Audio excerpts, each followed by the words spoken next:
বিসমিল্লাহির রহিম। আহ আসসালামু আলাইকুম। অনলাইনে উপস্থিত সম্মানিত গেস্ট, স্পিকার এবং যে মেন্টর বিন্দু যারা উপস্থিত আছেন, FCPS mid term surgery aspirant জানা সবাইকে জানা আন্তরিক শুভেচ্ছা ও স্বাগতম। তো আমাদের বেসিক্যালি আজকের প্রোগ্রামটা হচ্ছে একটা ওরিয়েন্টেশন প্রোগ্রাম, পাশাপাশি হচ্ছে কিছু ফিলিং শেয়ারিং প্রোগ্রাম, অর্থাৎ যারা রিসেন্টলি মিড টার্ম সার্জারি পরীক্ষায় উত্তীর্ণ হয়েছেন তারা তাদের এই জার্নির কিছু ফিলিংস আমাদের সাথে শেয়ার করবেন। পাশাপাশি তাদের এই জার্নিটা জেনেসিস কতটুকু তাদের পাশে সহযোগিতার হাত বাড়িয়েছিল সেটাও নিয়ে আমরা আলোচনা করব। তো প্রথমে আসলে আমি একটু আমার নিজের ইন্ট্রোডাকশন দিয়ে নিই। আমি ডক্টর মোহাম্মদ শাহরিয়ার আরিফিন, বর্তমানে কর্মরত আছি আহ, আগারগা পঙ্গু হাসপাতাল, that means national institution of traumatology and orthopaedic rehabilitation, FCPS advance training হিসেবে। তো আমরা প্রথমে আসলে আমরা একটু নিজেরা একটু ইন্ট্রোডাকশন হয়ে নিই। সেটা হচ্ছে আমি আমার পরিচয় দিলাম, এছাড়া আমার সাথে উপস্থিত আছেন আমাদের যে দুইজন রিসেন্টলি সদ্য পাশ করা যারা আমাদের ভাইয়া আপু, ডক্টর ইমরান হোসেন ভাইয়া এবং হচ্ছে ডক্টর সুমায়া মল্লিক জ্যোতি আপু। এছাড়াও আমাদের সাথে আছেন আমাদের জেনেসিসের যে জনপ্রিয় মেন্টর প্যানেল থেকে, যারাও একসময় আমাদের এই জেনেসিসে আমাদের আমাদের মেন্টর হিসেবে ছিল। First of all doctor Mohammad Ridwanullah Amini ভাই এবং ডক্টর ফারজানা ইয়াসমিন আপু। তো আমরা আমাদের ইন্ট্রোডাকশন শুরু করার আগে আমি যারা এই ব্যাচের আসলে মেইন পার্টিসিপেন্ট, অর্থাৎ আমাদের এই যে লং ব্যাচটা চলতেছে, আমরা শুরু করতে যাচ্ছি, এই ব্যাচের যারা পার্টিসিপেন্ট আছেন, যে ডক্টর গুলো আছেন, অনলাইনে উপস্থিত যারা আছেন, তারা একটু কাইন্ডলি আপনারা আপনাদের মাইকটা আনমিউট করে জাস্ট হচ্ছে নাম, পরিচয়, কোন মেডিকেলে কোথায় ট্রেনিং করতেছেন, ঠিক আছে, এবং কবে আপনাদের মিড টার্ম পরীক্ষা, এই ব্যাপারে ছোট্ট একটু ইন্ট্রোডাকশন যদি আমাদের দিতেন, কারণ আজকের প্রোগ্রামে আপনারাই হচ্ছে আমাদের মেইন, মানে মেইন কনসার্ন এবং মেইন অতিথি হচ্ছে আপনারা। সো অনলাইনে ভাই আপনারা কাইন্ডলি আপনারা একটু কষ্ট করে মাইকটা আনমিউট করে আপনাদের নাম, পরিচয়, কোথায় ট্রেনিং এ আছেন এবং আপনারা আগামীতে কবে মিড টার্ম পরীক্ষায় অ্যাপিয়ার করতে যাচ্ছেন, এই ব্যাপারে যদি একটু ইন্ট্রোডাকশন দিতেন প্লিজ। আমি অনলাইনে দেখতে পাচ্ছি রাহাত ভাইয়া। ভাইয়া কি আমার কথা শুনতে পাচ্ছেন? আসসালামু আলাইকুম ভাইয়া। হ্যাঁ, ওয়ালাইকুম সালাম। ভাইয়া আমি রাহাত, আমি রাজশাহী মেডিকেলে অর্থোপেডিক্সে আছি ভাইয়া। আচ্ছা আমার আচ্ছা। মিড টার্ম ভাইয়া ডিসেম্বরে, ভাইয়া 26 ডিসেম্বরে। আচ্ছা আচ্ছা, ভেরি গুড। থ্যাংক ইউ ভাইয়া। আমরা আবার আপনার কাছে আসবো অন্য কোনো বিষয়ে কথা বলতে। আমি দেখতে পাচ্ছি আমাদের সাথে ওয়েলকাম আছে, ভাইয়া। Okay thank you, Deepak Das. Dipu ভাইয়া, ভাইয়া কি আমার কথা শুনতে পাচ্ছেন?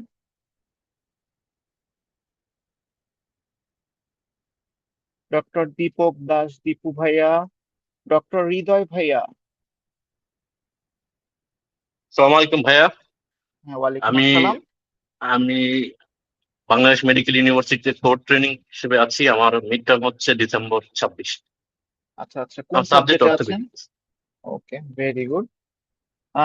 ডক্টর সাইদ ভাইয়া। ডক্টর সাইদ ভাইয়া আমার কথা শুনতে পাচ্ছেন?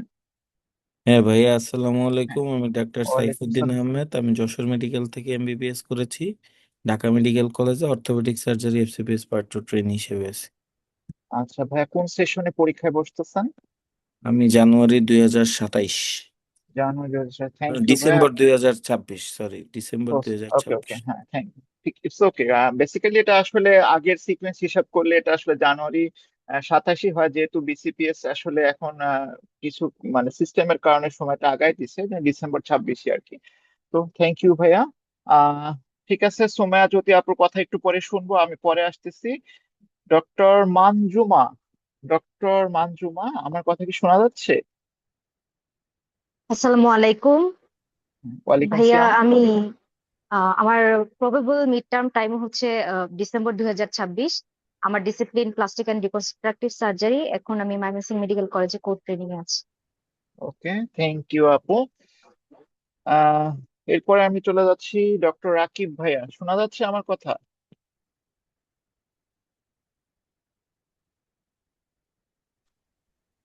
হ্যালো, আসসালামু আলাইকুম ভাইয়া। হ্যাঁ, আমি ওয়ালাইকুম ডক্টর আসসালাম। রাকিব। আমার পার্ট ওয়ান অর্থোপেডিক্স, আমি মানিকগঞ্জ মেডিকেল কলেজ অ্যান্ড হসপিটালে হচ্ছে কোর্স ট্রেনিং এ আছি। আমার প্রবাবল মিড টার্ম পরীক্ষা হচ্ছে December 26। Okay okay, thank you. আমার একটা জিনিস আসলে খুব ভালো লাগতেছে যে আমি আসলে নিজেও এফসিপিএস পার্ট 1 পাশ করা অর্থোপেডিক্সে বর্তমানে যেহেতু অ্যাডভান্স ট্রেনিং হিসেবে আছি অর্থোপেডিক্সে, এবং আমি আমার আহ, মানে ফ্যাকাল্টির এবং আমি আমার ডিসিপ্লিনের অনেকগুলো ভাইয়াকে পাইছি, যার কারণে আজকের প্রোগ্রামটা সত্যি আমার কাছে আমি ব্যক্তিগতভাবে খুব আসলে ওন করতেছি যে আমাদের ভাইয়ারা আছে এখানে। ওকে, আমরা পরবর্তীতে চলে যাচ্ছি ডক্টর ফয়সাল আহমেদ। ফয়সাল আহমেদ ভাইয়া, কাইন্ডলি যদি আপনি আমাদের সাথে একটু ইন্ট্রোডাকশন দিতেন। আমি ডক্টর ফয়সাল আহমেদ এফএমসি থেকে পাশ করছি। আর এখন আছি এফএমসি তেই অর্থোপেডিক্স ট্রেনিং করতেছি। ডিসেম্বর আচ্ছা, 2026 ইনশাল্লাহ মিড টার্মে বসবো। ওকে okay, thank you thank you. আমরা অর্থোপেডিক্সে আরো একজনকে পেয়ে গেলাম।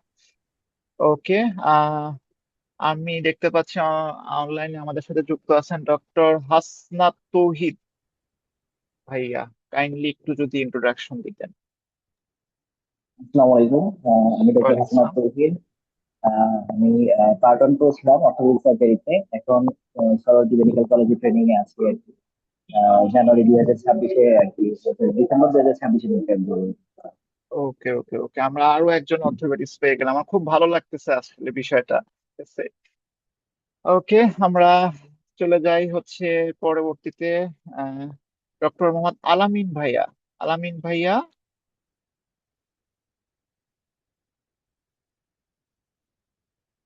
মোহাম্মদ আলামিন ভাইয়া আমার কথা শুনতে পাচ্ছেন? ওকে ভাইয়া, খুব সম্ভবত ব্যস্ত থাকার কারণে আমরা পরবর্তীতে চলে যাচ্ছি doctor Mohammad Bayezid Hossain.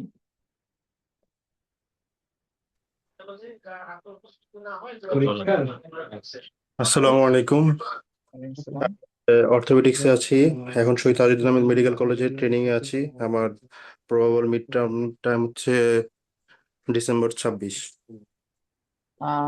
Excuse me ভাই, ভাই একটু কাইন্ডলি আপনার মেডিকেলটা যদি একটু বলতেন, কোন মেডিকেল এনাম থেকে মেডিকেল পাশ কলেজ। করছেন? ওকে ওকে, আমি আসলে এই জায়গাতে আসলে একটু কনফিউজ ছিলাম, আপনার ছবিটা খুব ছোট্ট একটা ছবি আমার স্ক্রিনে ভাসতেছে, আমি এই জন্য আপনাকে জিজ্ঞাসা করলাম। যাই হোক, খুব ভালো লাগলো যে এখানে নট অনলি শুধু যে আমি আমার সাবজেক্টের ভাইয়াদেরকে পাচ্ছি তা না, আমি আমার মেডিকেলের বড় ভাইয়াকেও পাইছি। ভাইয়া একসময় অর্থোপেডিক্সেও কাজ করে আসছেন, পাশাপাশি আমার মেডিকেলের বড় ভাই। তো থ্যাংক ইউ ভাইয়া আমাদের সাথে থাকার জন্য, ইনশাল্লাহ পরবর্তীতে আপনার সাথে আবারও কথা হবে। ওকে, মোহাম্মদ বায়েজিদ হোসেন ভাইয়া, ভাইয়া কি লাইন আছেন লাইনে? হ্যালো, আসসালামু আলাইকুম। ওয়ালাইকুম সালাম। আমি ডাক্তার মোহাম্মদ বাইজ হোসেন। আমি রংপুর প্রাইম মেডিকেল কলেজ থেকে পাশ করেছি। আমি জেনারেল সার্জারি পার্ট ওয়ান পড়া। আমার কোর ট্রেনিং এ শেরেবাংলা মেডিকেল কলেজ হসপিটালে আছি। এখন ডিসেম্বরে 26 আর কি মিড টার্ম বসবো ইনশাল্লাহ। ওকে ওকে, থ্যাংক ইউ। অনেকক্ষণ পরে আমরা একটা সার্জারি বা জেনারেল সার্জারির ফ্যাকাল্টির কাউকে পেলাম, ঠিক আছে, থ্যাংক ইউ ভাইয়া। জি। আর এরপরে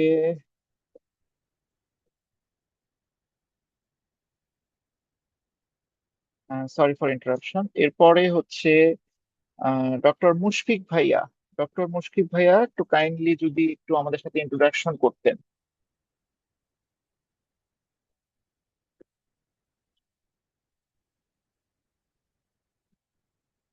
ভাইয়া খুব সম্ভবত ব্যস্ত আছেন। তো এরপরে আসেন ডক্টর নাসির ভাইয়া। ডক্টর নাসির ভাইয়া, কাইন্ডলি একটু আমাদের সাথে ইন্ট্রোডাকশন করবেন।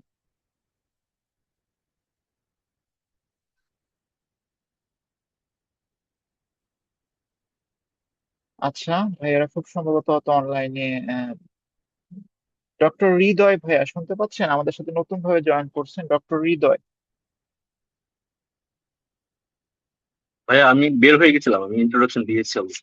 ও আচ্ছা আচ্ছা, ওকে ওকে, সরি, থ্যাংক ইউ।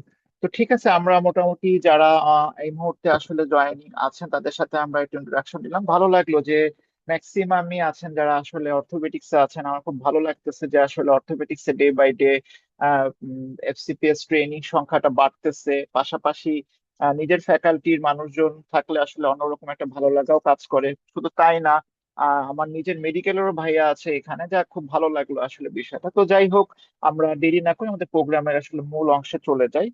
তো হচ্ছে আহ তো ফার্স্ট অফ অল জেনেসিসকে আসলে ধন্যবাদ যে এই যে মিড টার্ম সার্জারির জন্য যে আসলে তারা এরকম একটা প্ল্যাটফর্ম ক্রিয়েট করছে। আসলে একটা সময় ছিল যখন আসলে মিড টার্মে সেরকম আসলে গাইডলাইন ছিল না।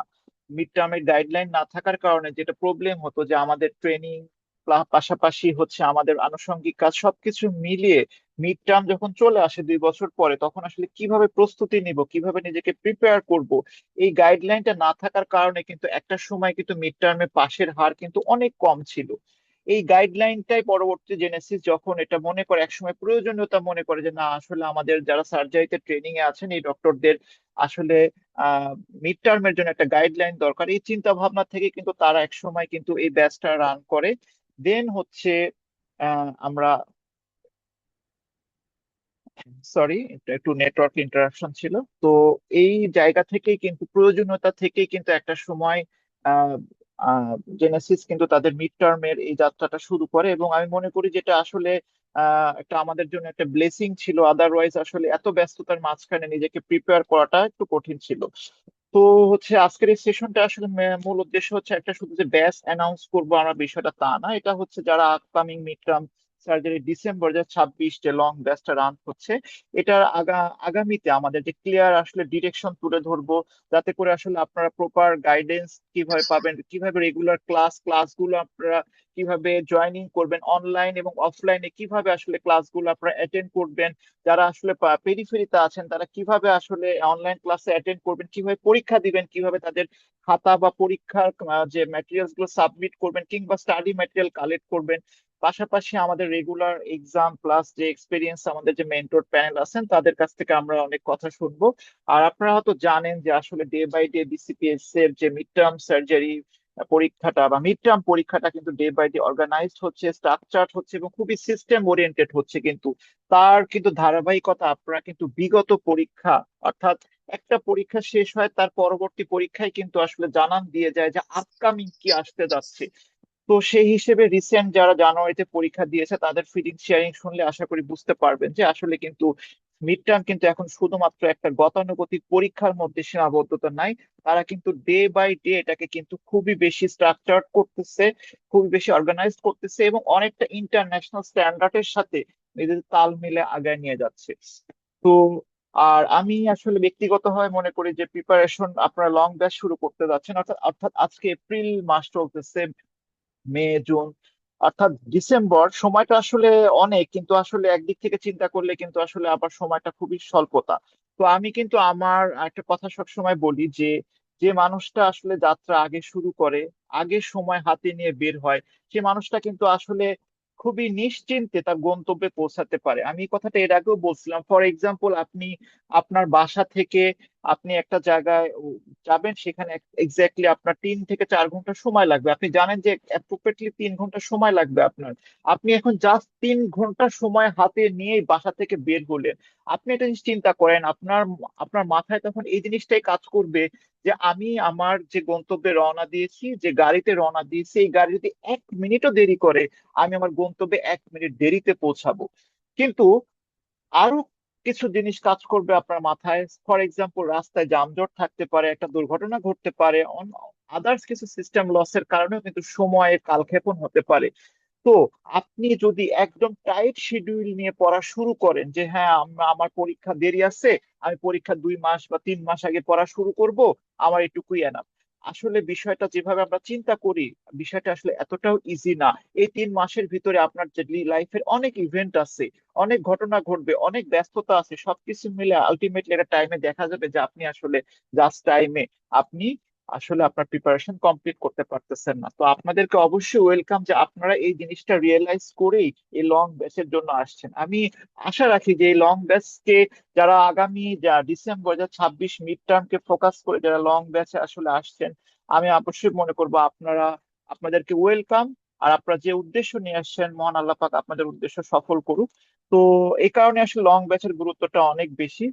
আর আমরা এখন আমাদের এই প্রোগ্রামে আমাদের পরবর্তী অংশে চলে যাচ্ছি। যারা রিসেন্টলি পরীক্ষা দিয়ে আসছেন তাদের কাছ থেকে আমরা আসলে শুনবো রিসেন্ট পরীক্ষা পদ্ধতি প্লাস তাদের এই জার্নিতে জেনেসিস প্লাস তার নিজের ব্যক্তিগত বা মানে ফিলিং শেয়ারিং। তো প্রথমে আমি আমন্ত্রণ জানাচ্ছি ফিলিং শেয়ারিং এর জন্য ডক্টর সোমায়া মল্লিক জ্যোতি আপু বর্তমানে কর্মরত আছেন সৈয়দ সোহরাওয়ার্দী মেডিকেল কলেজ হসপিটালে সার্জারিতে। আপু নিজের থেকেও কিছু ইন্ট্রোডাকশন দিবেন। পাশাপাশি আপুকে অনুরোধ করব যে রিসেন্টলি আপনারা পরীক্ষা দিয়ে এসেছেন, পরীক্ষা দিতে যে আপনারা কি ধরনের ডিফিকাল্টিস ফেস করছেন, এবং এই নতুন পরীক্ষায় অর্থাৎ জানুয়ারি 2026 যে পরীক্ষাটা দিয়ে আসছেন সেখানে বেসিক্যালি যে কি কি চেঞ্জ আপনারা লক্ষ্য করছেন, যেটা আসলে আপনাদের কাছে মনে হয়েছে যে গতানুগতিক পরীক্ষা আগে যেরকম ছিল তার চেয়ে বর্তমানে পরীক্ষাগুলো সিস্টেম চেঞ্জ হয়েছে। পাশাপাশি আপনি ব্যক্তিগতভাবে আর একটু বলবেন যে আসলে একা পড়া প্লাস আসলে গ্রুপ করে পড়া, সেই সাথে একজন ফিমেল, যেহেতু আপনি একজন ফিমেল, আমি সব সময় আমার ফিলিং শেয়ারিং এ আমি এই জিনিসটাকে ফোকাস করার চেষ্টা করি যে আদার্স একজন মেল ট্রেনি এবং ফিমেল ট্রেনির আসলে দুইজনের দুই ধরনের চ্যালেঞ্জ থাকে। স্পেশালি যারা ফিমেল তাদের চ্যালেঞ্জটা আরো বেশি থাকে, কারণ তাদের ফ্যামিলি থাকে, তাদের পরিবার, তাদের ট্রেনিং ডিউটি সবকিছু মিলে তাদেরকে আসলে পড়তে বসতে হয়। তো এটাও কিন্তু ওয়ান কাইন্ড অফ চ্যালেঞ্জ। তো সবকিছু মিলে আমি চলে যাচ্ছি এখন ডক্টর সুমায়া মল্লিক জ্যোতি আপু তার মূল্যবান ফিলিং শেয়ারিং এর জন্য। আপু কি শুনতে পাচ্ছেন? হ্যালো, জি হ্যাঁ, ভাইয়া। ওকে আপু, ঠিক আছে, আমরা শুরু করি আপনার ফিলিং শেয়ারিং।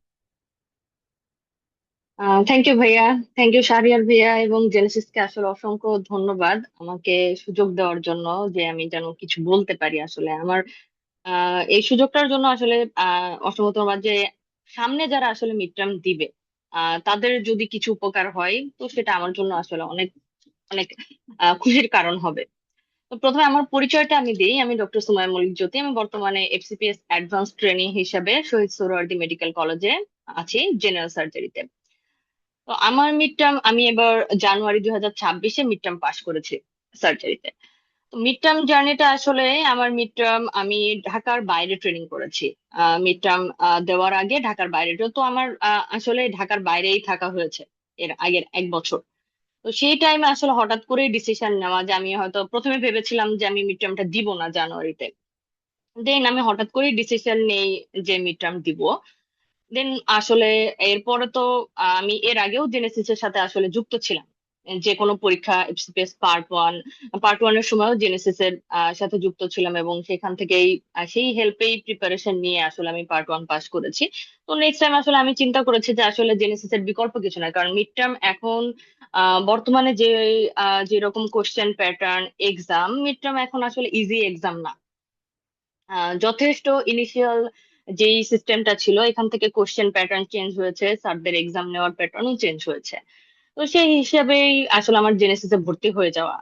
যখন আমি ডিসিশন নিয়েছি যে প্রপার একটা গাইডলাইন আসলে লাগে। পড়াশোনা তো আমরা নিজেরা করি, বাট প্রপার গাইডলাইন থাকলে আমাদের জন্য প্রিপারেশন নেওয়াটা ইজি হয়। তো আমি তখনই আসলে জেনেসিসে ভর্তি হয়ে যাই। দেন আসলে ট্রেনিং, দেন ফ্যামিলি সবকিছু মেনটেন করে আমি প্রথম 2-3 মাস আসলে পড়তেই পারি নাই। যেটা হচ্ছে আমি রেগুলার ক্লাস করতে পারি নাই। তো তারপরেও কি হচ্ছে, জেনেসিসের একটা মেইন যে সুবিধাটা হলো রেকর্ডেড ক্লাস থাকে এবং আমি চাইলেই আমি যে কোনো সময় যে আমি লাইভ ক্লাসে বেশিরভাগ টাইম আমি লাইভ ক্লাস করতে পারতাম না, ডিউটি প্লাস আদার্স বিভিন্ন রিজনের জন্য লাইভ ক্লাস করতে পারতাম না। তো সেটার জন্য আসলে যে লাইভ ক্লাস না হলেও সমস্যা হতো না, যে জেনেসিসের যেই মেন্টর প্যানেল ছিলেন, যারা আপু ভাইয়ারা যারা ক্লাস নিয়েছেন, তো আসলে কোনো ক্লাসটা শেষ হওয়ার পরে আমার ভেতরে কোনো কোশ্চেন থাকতো না যে এটা জানা হলো না। তো ভাইয়ারা এত সুন্দর করে প্রত্যেকটা ক্লাস, ভাইয়া এবং আপু যারা আছেন, আমিনী ভাইয়া, শাহরিয়ার ভাইয়া, ফারজান আপু, আরো অনেক ভাইয়া ছিলেন, ভাইয়া আপুরা ছিলেন যারা ক্লাস নিয়েছেন, প্রত্যেকটা টপিকস এর উপরে এত ভালো করে ক্লাস নিয়েছেন যে আমাদের আসলে পরবর্তীতে এবং বেলি লাইফটা দাগিয়ে দেওয়া যেটা আসলে আমাদের মিড টার্মের জন্য খুবই ইম্পর্টেন্ট। বেলি লাইফটা দাগিয়ে দাগিয়ে পড়া, বেশিরভাগ কোশ্চেনে আমাদের মোস্ট অফ দা কোশ্চেন আমাদের এসবিএ, আমাদের ব্রিটেন, তো প্রত্যেকটা জিনিস আমাদের বেলি লাইফ থেকে আসে। তো আমাদের বেলি লাইফটা পড়তে হবে। তো বেলি লাইফটা পড়ার ক্ষেত্রে আছে, বেলি লাইফ তো হিউজ। এখন মিড টার্মের আগে তো আমি ফুল A to Z বেলি লাইফ আসলে পড়াই এবং প্রত্যেকটা জিনিস লাগে না, কোনোটা আমার পার্ট ওয়ানের জন্য লাগে, কোনোটা আমার মিড টার্মের জন্য লাগে, কোনোটা ফাইনাল পার্টের জন্য লাগে। তো এক একটা পরীক্ষার জন্য এক একটা ইম্পর্টেন্ট। তো মিড টার্মের জন্য কোনটা লাগবে, যে হয়তো পরীক্ষা দিচ্ছে, প্রিপারেশন নিয়েছে, জেনেসিস আমাকে এই হেল্পটাই করছে আসলে মিড টার্মের জন্য আমি কতটুকু পড়বো, যে কোন পোর্শনটা আমার জন্য ইম্পর্টেন্ট, কোনটা আমার এসবি এর জন্য ইম্পর্টেন্ট, কোনটা আমি রিটেনের জন্য প্রিপারেশন নিব।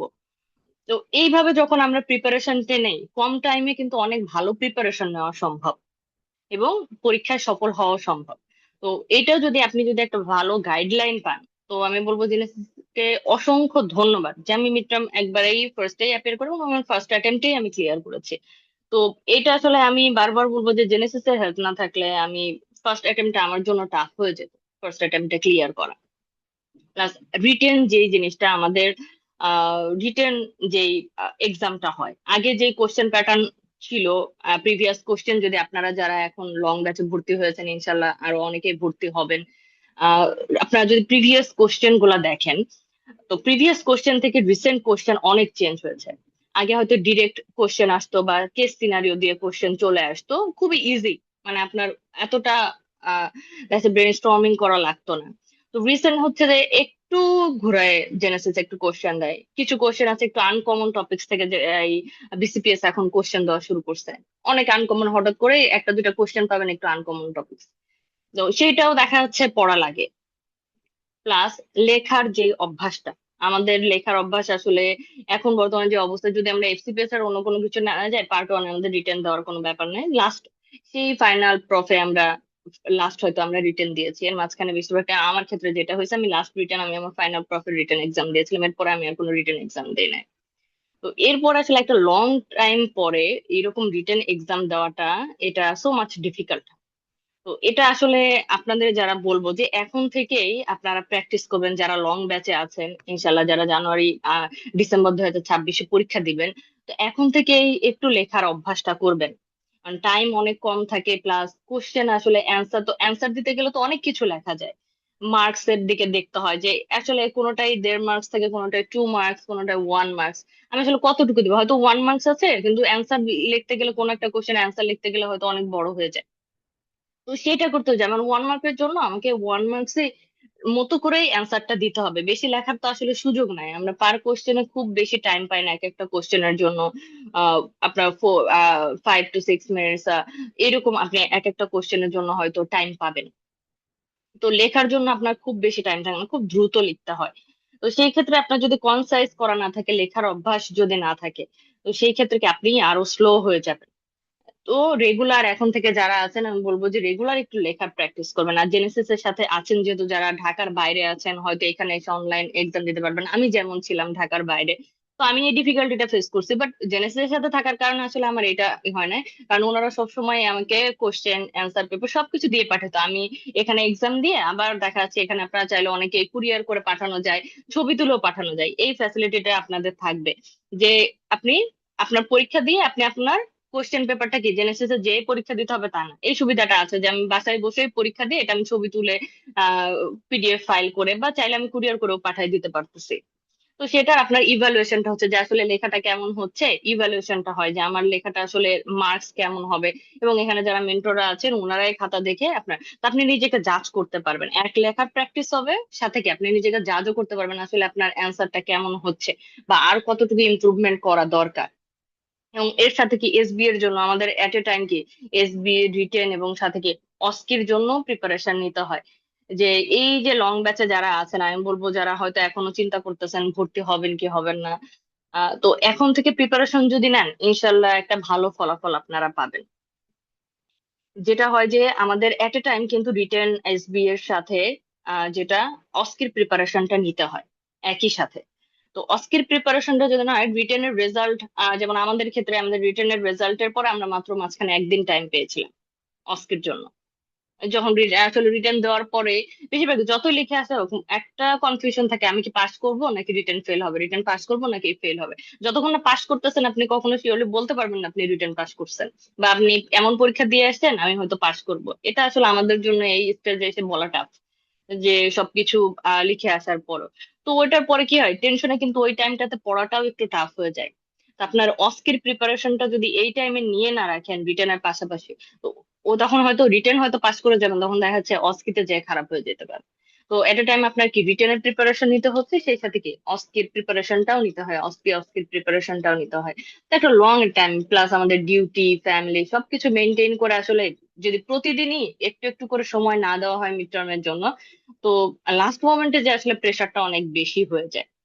তো যারা আছেন বর্তমানে লং ব্যাচে আছেন এবং ইনশাল্লাহ যারা ভর্তি হওয়ার জন্য চিন্তা করতেছেন, বলবো এখন থেকেই আপনারা ভর্তি হয়ে জেনেসিসের সাথে যদি আপনাদের যাত্রাটা শুরু করেন, তাহলে হয়তো আপনারা বুঝবেন না আপনার প্রিপারেশনটা কখন হয়ে গেছে। এই লং ব্যাচে প্রতিদিনে যদি আপনি রেগুলার হয়তো উইকলি একটা ক্লাস, দুইটা ক্লাস, এক্সাম দিতেছেন, যখন পরীক্ষার আগে আসবে দেখবেন আপনার প্রিপারেশন কমপ্লিট হয়ে গেছে। আপনি প্রেশারও ফিল করলেন না, আপনার ডিউটিও চলতেছে, সবকিছু মেনটেন করে আপনার প্রিপারেশনটাও কমপ্লিট হয়ে যাবে। আর যেটাই বলবো যে ইনশাল্লাহ আরো সবকিছু আমাদের আরো ভাইয়া আপুরা আছেন, মেন্টর ভাইয়ারা আপুরা আছেন, ওনারা আপনাদের যে লং ব্যাচে আপনারা আরো কি কি পাবেন, আরো আপনারা আহ কিভাবে আপনাদের আসলে প্ল্যানটা কি, সবকিছু ওনারা আরো ডিটেলস আপনাদেরকে বলবে। তো আমি যেটা বললাম যে আমি সব সময়ই বলি যে আমি যে কোনো পরীক্ষার সময়ই ইনশাল্লাহ সামনে ফাইনাল পার্ট দিব আরো 3 বছর ট্রেনিং এর পর। তো আহ এইটুকু বলবো যে আপনারা জেনেসিস এর সাথে থাকলে উপকৃত হবেন।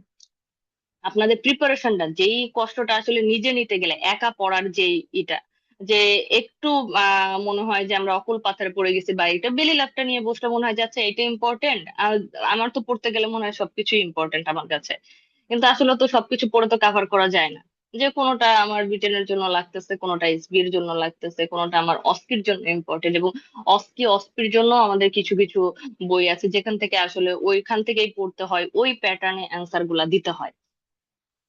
তো এটা সবকিছুই আসলে আপনারা পাবেন ইনশাল্লাহ। আপনাদের জেনেসিসের সাথে যাত্রাটা ভালো হবে, আমি উপকৃত হয়েছি, ইনশাল্লাহ আপনারাও উপকৃত হবেন যারা আছেন, এবং ইনশাল্লাহ ফিউচারে যারা আসবেন যুক্ত হবেন জেনেসিসের সাথে।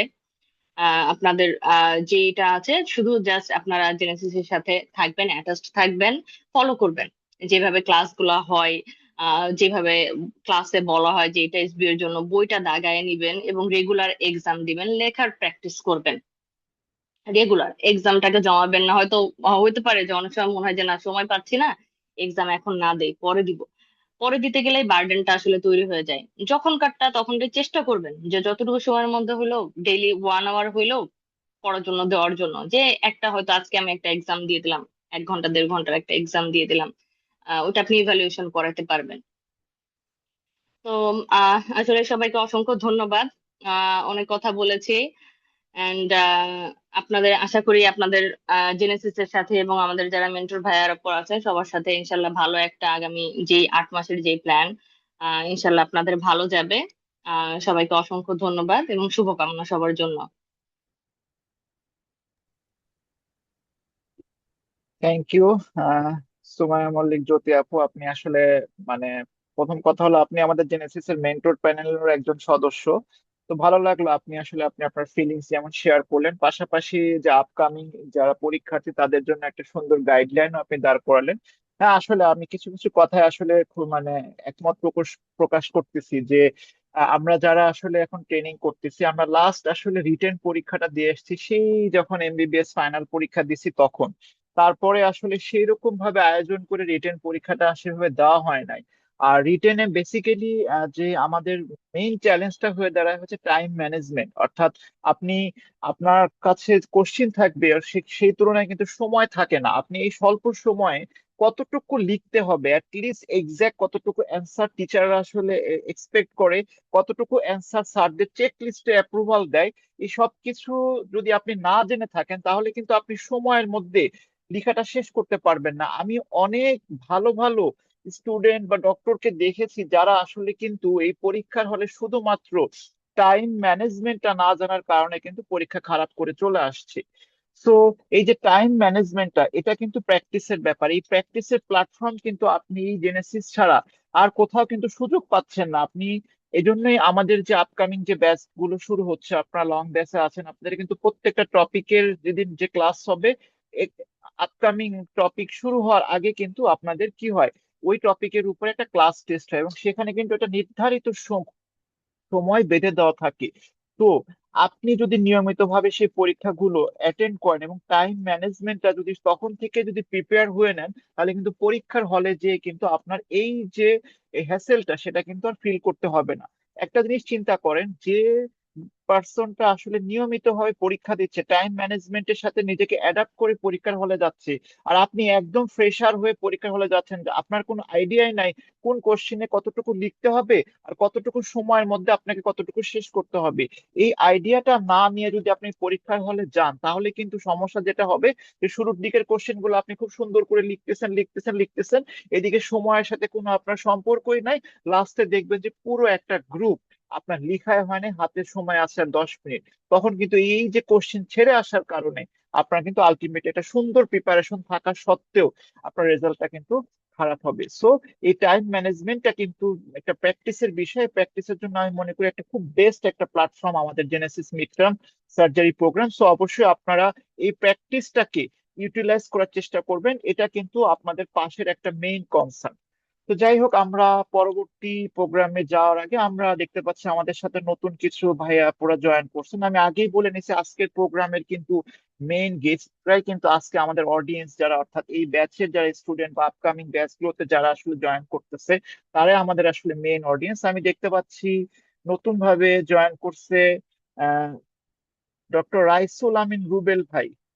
ভাই কি আছেন অনলাইনে? একটু ইন্ট্রোডাকশন দিতেন।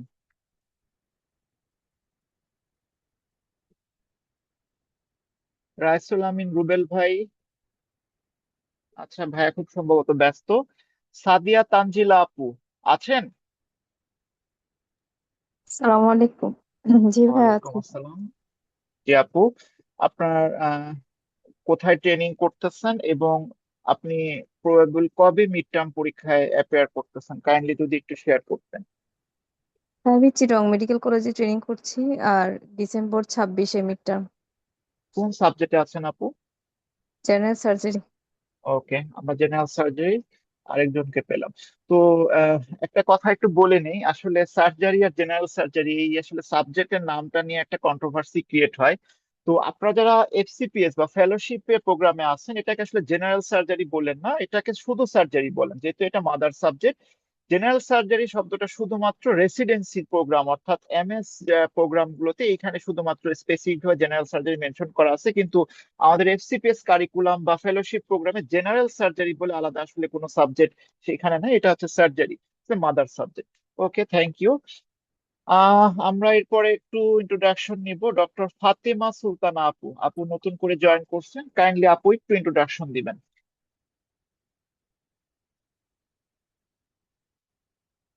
ফাতেমা সুলতানা আপু, আপু খুব সম্ভবত ব্যস্ত আছেন। আহ ডক্টর মোহাইমিনুল ভাইয়া অনলাইনে দেখতে পাচ্ছি, আমাদের সাথে পরে যুক্ত হয়েছেন ডক্টর মোহাইমিনুল ভাইয়া, কাইন্ডলি একটু পরিচয় দিবেন। আসসালামু আলাইকুম। আমি মুগদা মেডিকেল কলেজ হসপিটালে এফসিপিএস কোর ট্রেনিং এ আছি। আমার স্পেশালিটি নিউরো সার্জারি। আমার প্রবাবল মিড টার্ম ডেট হচ্ছে ডিসেম্বর 26। ওকে ভাই, থ্যাংক ইউ। আমরা নিউরো সার্জারি ফার্স্ট পেলাম, ঠিক আছে, থ্যাংক ইউ ভাইয়া। আচ্ছা, আমি এখানে নাম দেখতে পাচ্ছি না, কিন্তু একটু বলতেই হচ্ছে এখানে একটা আইডি থেকে জয়েন করছেন ভাইয়া, আপু আপু বা ভাইয়া সামা, হয়তো বা আইডিতে নামটা সেট করেন নাই, 123 লিখা। কাইন্ডলি ভাইয়া অথবা আপু একটু যদি আপনার ইন্ট্রোডাকশন দিতেন, আমরা আপনাকে ডাকতে পারতেছি না যেহেতু এখানে নাম শো করতেছে না। 123 আমাদের জুম মিটিং এর অনলাইন চার্টে 123 শো করতেছে। ভাইয়া আপু, ভাইয়া অথবা আপু আছেন? ওকে, ভাইয়া অথবা আপু খুব সম্ভবত ব্যস্ত। আমরা আরেকটা আইডি এখানে দেখতে পাচ্ছি, যেটা হয়তো ভাইয়া পুরো নাম চেঞ্জ করেন নাই, আইফোন শো করতেছে। একটু কাইন্ডলি ভাইয়া অথবা আপু একটু যদি পরিচয় দিতেন। জি, সালাম আলাইকুম ভাইয়া। ওয়ালাইকুম সালাম। ভাইয়া, আমার নাম আহমেদ মারুফ মাহমুদ। আমি আপনার আচ্ছা, সার্জারি ফ্যাকাল্টিতে আছি মুগদা মেডিকেল কলেজ এন্ড হসপিটালে। ওকে ওকে আমার ভাইয়ার মিড টার্ম মিড হচ্ছে টার্ম ভাইয়া ডিসেম্বরে। ডিসেম্বর 26-এ। ওকে ভাইয়া, জি ভাইয়া। Thank you. জি, সালাম আলাইকুম। আচ্ছা, আমি দেখতে পাচ্ছি আমাদের সাথে পরবর্তীতে জয়েন করেছেন শুভ ভাইয়া, ডক্টর শুভ ভাইয়া।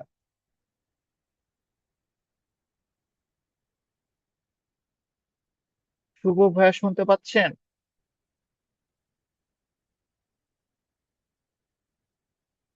ওকে, আচ্ছা, আমি একটু বলে রাখি, যেহেতু আপনারা যারা অনলাইনে ক্লাস করবেন, বেসিক্যালি আমাদের কিন্তু একটা সুবিধা এই যে জেনেসিস মিড টার্ম প্রোগ্রাম গুলোতে, সেটা হচ্ছে যে এই ব্যাচটা হচ্ছে হাইব্রিড ব্যাচ। হাইব্রিড কেন বলতেছি, যে একই সাথে অফলাইন এবং অনলাইন আপনি যদি সুযোগ, আমরা জানি আমরা এখন বিভিন্ন জায়গায় ট্রেনিং এ আছি।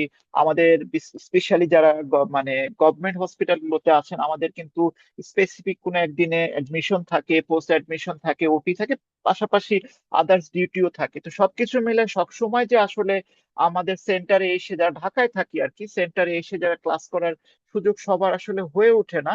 আমরা চেষ্টা করব অফলাইনে আসার, কিন্তু অনলাইনেও মাঝে মধ্যে আমাদের জয়েন করতে হয় যদি আমাদের সেন্টারে আসে একেবারেই ইমার্জেন্সি কারণে আসা পসিবল না হয়।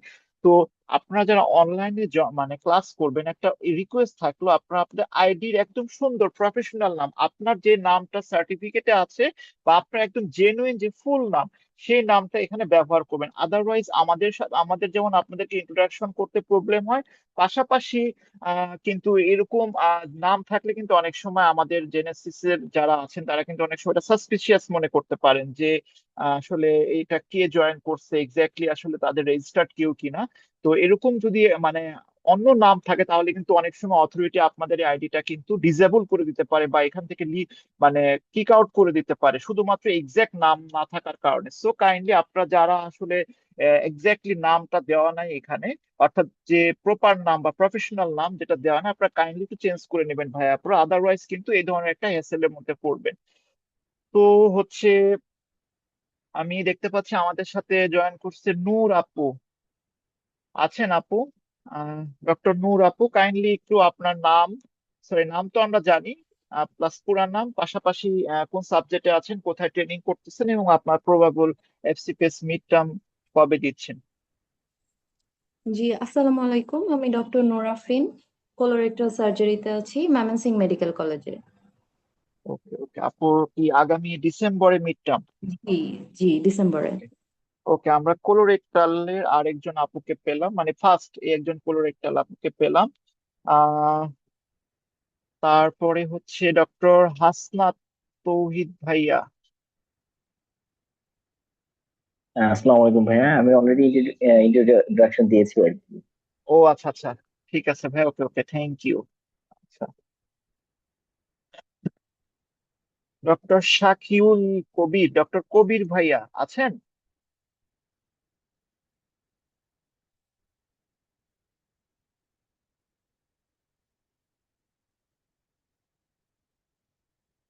আচ্ছা,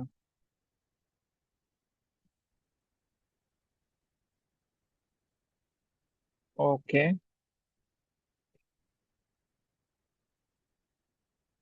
ঠিক আছে, তাহলে আহ আমরা আবার পরবর্তীতে আমরা ইন্ট্রোডাকশন নিব। তো উম, এরপরে আমরা চলে যাই। আমরা এই যে এতক্ষণ ধরে যে কথাগুলো বললাম, আমরা আলোচনা করলাম, আমরা ফিলিং শেয়ারিং শুনলাম। তো আপুর আরেকটা কথা বলতে চাই, যে আপনারা যেহেতু আগামী ডিসেম্বর 2026-এ আপনাদের যে মিড টার্ম পরীক্ষা, আপু যে কথাটা বললো যে আসলে এক চান্সে, ফার্স্ট চান্সে আসলে আহ আপনার পাশ করাটা আসলে কতটুকু ইম্পর্টেন্ট, এটা আসলে আমি একটু বলি। আপনারা অনেকেই হয়তো চিন্তা করতেছেন যে আচ্ছা, পরীক্ষায় অ্যাপিয়ার করি, এবার না হলে পরের বার। একটা জিনিস মনে রাখবেন, আপনি আপনার টার্গেট যদি আপনি না রাখেন যে এবার আপনি পাশ করবেন, এই টার্গেট নিয়ে যদি আপনি আসলে না আগান, তাহলে কিন্তু আসলে আপনার পাশ করাটা কিন্তু ডিফিকাল্ট হবে। এক চান্সে পাশ করাটা আসলে কেন গুরুত্বপূর্ণ আমি বলি। যেহেতু আজকের এই সেশনটাতে ম্যাক্সিমাম পার্টিসিপেন্ট অর্থোপেডিক্স এর, এবং আমি নিজেও যেহেতু একজন অর্থোপেডিক্স এর ট্রেনি হিসেবে আছি, তো যারা বর্তমানে এখন কোর ট্রেনিং এ আছেন অর্থোপেডিক্স এর, তাদের সবারই কিন্তু একটা স্বপ্ন থাকে যে একটা টাইমে এসে, একটা পর্যায়ে এসে, যে আপনারা নিটোরের ট্রেনিং করবেন। দ্যাট মিনস আমাদের আগারগা পঙ্গু হাসপাতাল যেটা, বা ন্যাশনাল ইনস্টিটিউশন অফ ট্রমাটোলজি, এখানেই কিন্তু ট্রেনিং করার স্বপ্ন সবার থাকে। তো আপনাদের জন্য কিন্তু একটা গুড নিউজ আছে, যে একটা সময় কিন্তু আসলে এইখানে এফসিপিএস ট্রেনিং হিসেবে ঢোকাটা মানে খুবই ডিফিকাল্ট ছিল, খুবই হাই লবিং ছাড়া কিন্তু ঢোকা যেত না। কিন্তু একটা গুড নিউজ হচ্ছে, তারা কিন্তু প্রতি সেশনে এখন কিন্তু নিচ্ছে, যদিও সংখ্যাটা লিমিটেড, কিন্তু নিচ্ছে। এবং তাদের কিন্তু একটা ক্রাইটেরিয়াই হচ্ছে আপনাকে মিড টার্ম পাস করে তারপরে যেতে হবে। তারপরে ওরা একটা আপনার মৌখিক ভাইবা পরীক্ষা নেওয়া হয়, একদম জেনুইন ভাইবা, এবং সেগুলো কিন্তু আপনার এই মিড টার্মে আপনি যে যে পড়াশোনাগুলো করেন, অর্থাৎ বেলিয়ান লাভের যে বেসিক পড়াশোনা, সেখান থেকে কিন্তু আপনাদেরকে বেসিক্যালি অ্যাডমিশন টেস্টের মতো করে একটা ভাইবা নেওয়া হয়, নিয়ে সেখানে অ্যাপ্রক্সিমেটলি 6 থেকে 10 জন, ওদের একটা এস্টিমেট টাইম 6 থেকে 10 জন ওরা নিয়ে থাকে, এবং ওটা কিন্তু ওরা জেনুইনলি নেয়, জেনুইনলি তারা এটা নিয়ে থাকে। সো আমি বলবো যে আপনারা যদি ফার্স্ট অ্যাটেম্পটে যদি পাস না করতে পারেন, তাহলে কিন্তু আসলে সেখানে ঢোকাটা কিন্তু ডিফিকাল্ট হয়ে যায়। সো যেহেতু এখানে ম্যাক্সিমাম ট্রেনিং হচ্ছে অর্থোপেডিক্স এর, সো অবশ্যই বিষয়টা মাথায় রাখবেন। আপনারা যদি ডিসেম্বর 26-এ, যেহেতু এখন পরীক্ষা আগে হচ্ছে, মানে রেজাল্টও আগে হয়ে যাচ্ছে, মানে আপনারা চাইলে এবার একদম জানুয়ারি 2027 থেকে জয়েন করতে পারবেন। সো নট অনলি আসলে নিটোর, আপনি যদি ঢাকা মেডিকেলের কথাও চিন্তা করেন, অর্থাৎ যে জায়গাগুলোতে আসলে ট্রেনিংটা আসলে সবার জন্য একটা ড্রিম, সেই জায়গাগুলোতে কিন্তু আসলে শুধু নট অনলি অর্থোপেডিক্স, আমি কিন্তু অন্যান্য সাবজেক্টেও খোঁজ নিয়ে দেখছি যে আসলে ম্যাক্সিমাম জায়গায় কিন্তু মিড টার্ম পাস না করলে ইনস্টিটিউশনাল ফোরাম অনুসারে অনেকে কিন্তু নিতে চায় না, যদিও বা বিসিপিএস এর কারিকুলামে আছে যে আপনি মিড টার্ম পাস না করেও আপনি 1 বছর ট্রেনিং কন্টিনিউ করতে পারবেন, কিন্তু আপনার ইনস্টিটিউশন কিন্তু অনেক সময় এই রুলসটা মানতে চায় না। তাদের কথা হলো যে না, মিড টার্ম পাস না করলে আমরা নিব না। অবশ্য তাদের লজিকটাও আসলে লজিক্যাল, কারণ তারা বলে যে আপনি একজন মিড টার্ম পাস করে ঢুকলো আর একজন মিড টার্ম পাস না করে অ্যাডভান্স ট্রেনিং এ ঢুকলো, পার্থক্য একটাই, যে মিড টার্ম পাস করে অ্যাডভান্স ট্রেনিং এ ঢুকলো সে টোটালি তার অ্যাডভান্স ট্রেনিং এর উপর কনসেন্ট্রেশন দিতে পারবে, কিন্তু যার মিড টার্ম কমপ্লিট নাই কিন্তু তারপরে সে অ্যাডভান্স ট্রেনিং এ এন্টার করলো, তার মাথার মধ্যে কিন্তু চিন্তা থাকবে যে আমার মিড টার্ম ক্লিয়ার হয় না, আমাকে সামনের সেশনে ক্লিয়ার করতে হবে, যার কারণে সে কিন্তু তার অ্যাডভান্স ট্রেনিং এ প্রপারলি কনসেন্ট্রেশন দিতে পারবে না। তো যাই হোক, এখন কিন্তু প্রত্যেকটা সাবজেক্টই কিন্তু প্রত্যেকটা ইনস্টিটিউশনই কিন্তু তারা মিড টার্ম পাস ছাড়া অ্যাডভান্স ট্রেনিং নিতে চাচ্ছে না। আর ট্রেনিং সংখ্যাটাও ডে বাই ডে যেহেতু বাড়ছে, কম্পিটিশন বাড়ছে, এখন কিন্তু সর্ট আউট করতেছে। সো সেই ক্ষেত্রে সর্ট আউটের প্রথমে যদি আপনার ক্রাইটেরিয়া যদি এরকম থাকে যে আপনি মিড টার্ম ক্লিয়ার করতে পারেন নাই, সেক্ষেত্রে কিন্তু আপনি আপনার এক্সপেক্টেড যে ট্রেনিং ইনস্টিটিউশন সেখানে কিন্তু আপনি ঢুকতে পারবেন না। সো অবশ্যই কিন্তু আপনাকে ফার্স্ট অ্যাটেম্পেই পাস করা টার্গেট নিয়ে আসতে হবে। তো এরপরে আসি, সেটা হচ্ছে যে আমরা যখন কথা শুনলাম, তো এখন প্রশ্ন হচ্ছে যে আপনারা যে প্রিপারেশন নিবেন, কি পড়বেন, কি স্টাডি ম্যাটেরিয়াল, কোন বই পড়বেন, কোন শীট পড়বেন, বা কি পড়া দরকার, এই স্টাডি ম্যাটেরিয়ালটা আসলে কি হওয়া উচিত, এই স্টাডি ম্যাটেরিয়াল প্লাস পাশাপাশি এই আমাদের আপকামিং মিড টার্ম সার্জারি পরীক্ষার্থীদের জন্য আমাদের এই মুহূর্তে আমাদের মানে স্পিচ নিয়ে আসতেছেন আমাদের জেনেসিস এর অভিজ্ঞ মেন্টর প্যানেলের মধ্যে ডক্টর মোহাম্মদ রেদওয়ানুল্লাহ আমিনী ভাইয়া আমারও মেন্টর ছিলেন, এবং আমি ভাইয়াকে অনুরোধ করব যে আমাদের যারা পরীক্ষার্থী আছে আপকামিং, তাদের জন্য বেসিক্যালি এই এসবিএ, এসএকিউ এবং অসপিয়ান অস্কি, এই 4টা সেটের প্রিপারেশনের জন্য কি কি স্টাডি ম্যাটেরিয়াল থাকা দরকার এবং সেটা কিভাবে আসলে গুছায় তারা প্রিপারেশন নেবে, এই ব্যাপারে যদি একটু আমাদের সাথে শেয়ার করতেন। আমি ইনভাইট করতেছি ডক্টর মোহাম্মদ রেদওয়ানুল্লাহ আমিনী ভাইয়া। ভাইয়া কি শুনতে পাচ্ছেন?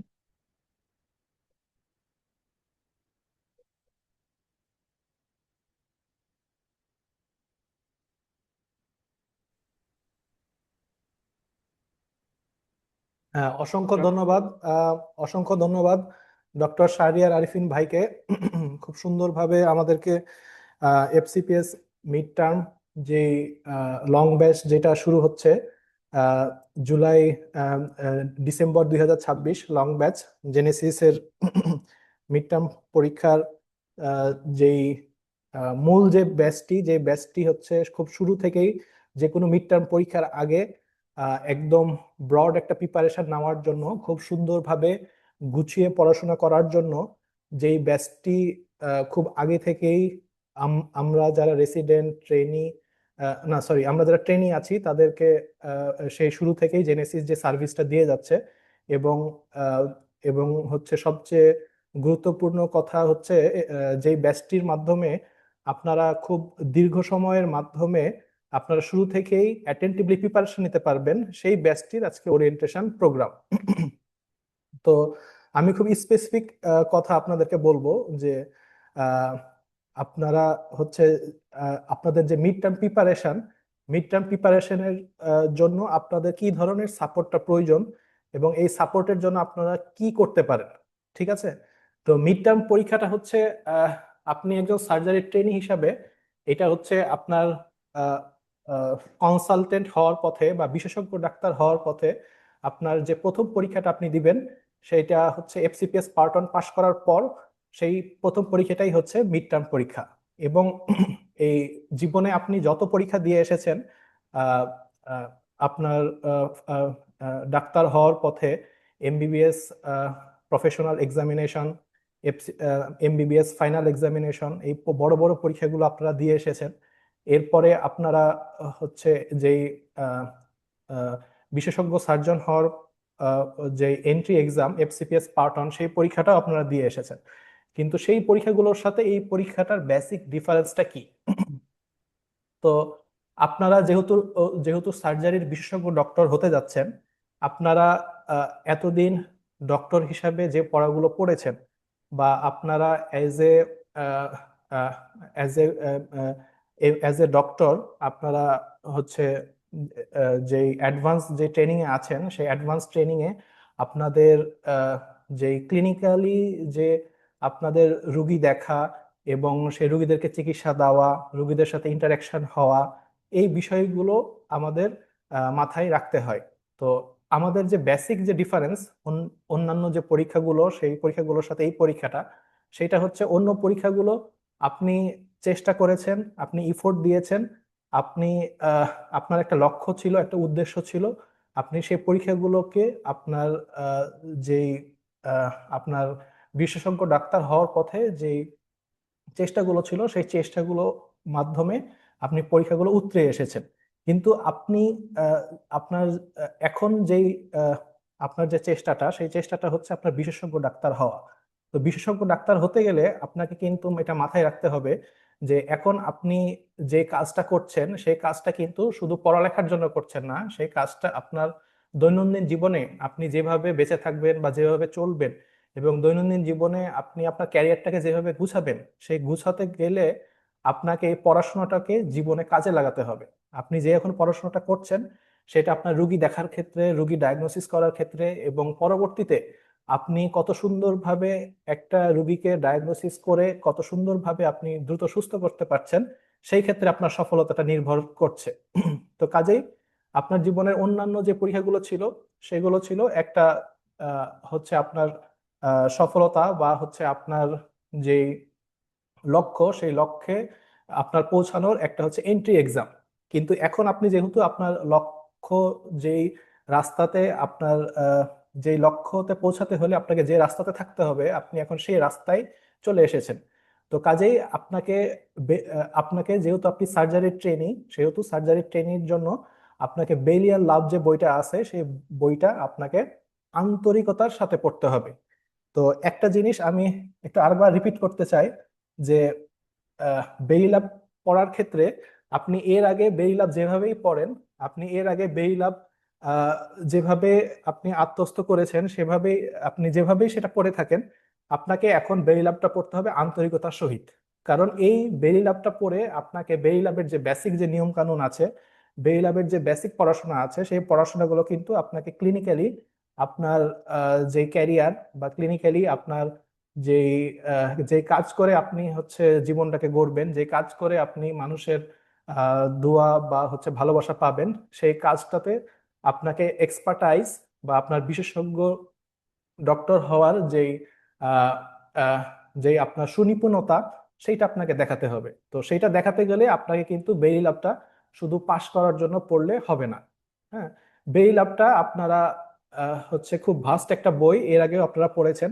বেরি লাভে অনেকগুলো চ্যাপ্টার আছে, অনেকগুলো টপিক আছে, কিন্তু যেটা দেখা যায় আমরা কিন্তু বেরি লাভ পড়ি, পড়ার পরে আমরা বেরি লাভের কতটুকু আমরা মনে রাখতে পারি এবং কতটুকু আমাদের সার্জারিতে কাজ করার ক্ষেত্রে আমরা প্রয়োগ করতে পারি সেটা কিন্তু আমরা অনেক সময় দেখা যায় যে এটা খেয়াল রাখা হয় না।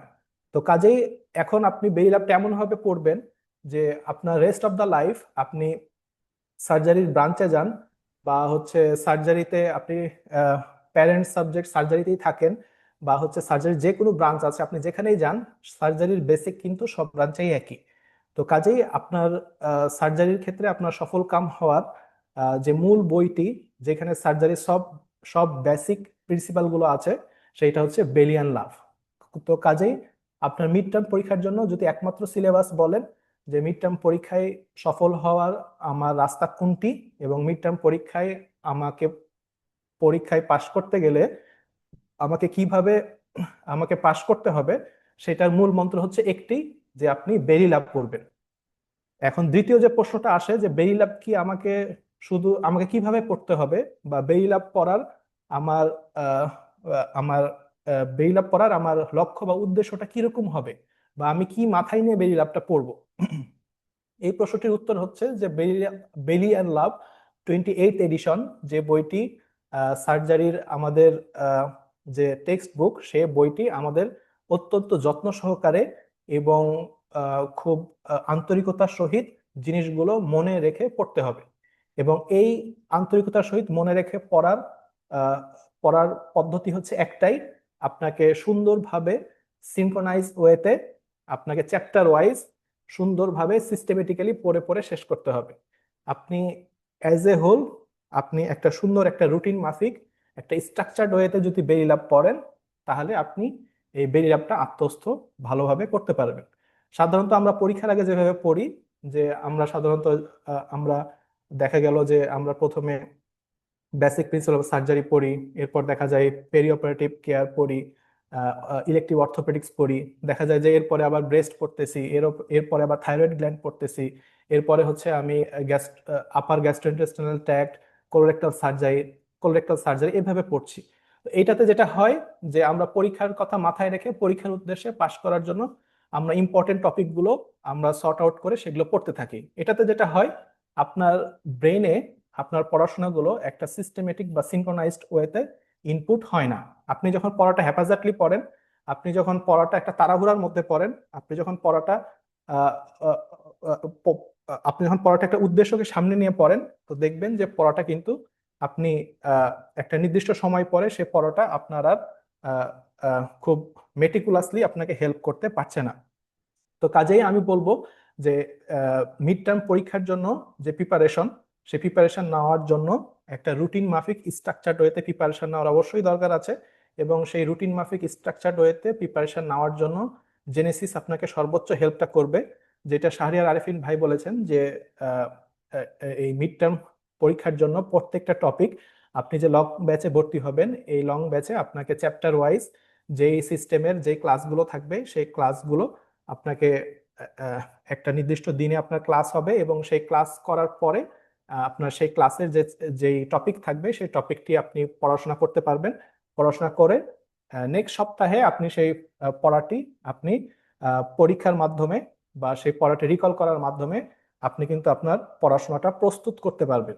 তো কাজেই আপনি একটা নির্দিষ্ট টাইম পর পর নির্দিষ্ট পড়াশোনা করতে পারছেন এবং ব্রেনে একটা সিনক্রোনাইজড ওয়েতে ইনপুট দিতে পারছেন, এবং আপনার মিড টার্মের যেই পড়াটা সেইটা আপনার কতটুকু আপনার হচ্ছে মিড টার্ম পরীক্ষায় কাজে লাগছে সেটাও আপনি নিজেকে ইভালুয়েট করতে পারছেন। কারণ আমরা হচ্ছে এই ক্লাসগুলোতে আপনাদেরকে মিড টার্মের যেই আপনার সিলেবাস, সেই সিলেবাসে বিসিপিএস থেকে লাস্ট যেই মিড টার্ম পরীক্ষা হয়েছে সেখানে কোন জায়গার উপর এমফেসিস দেওয়া হয়েছে, কোন টপিকগুলো বারবার এসেছে, সেই টপিকগুলো কিন্তু আপনাদেরকে আমরা বারবার বলবো।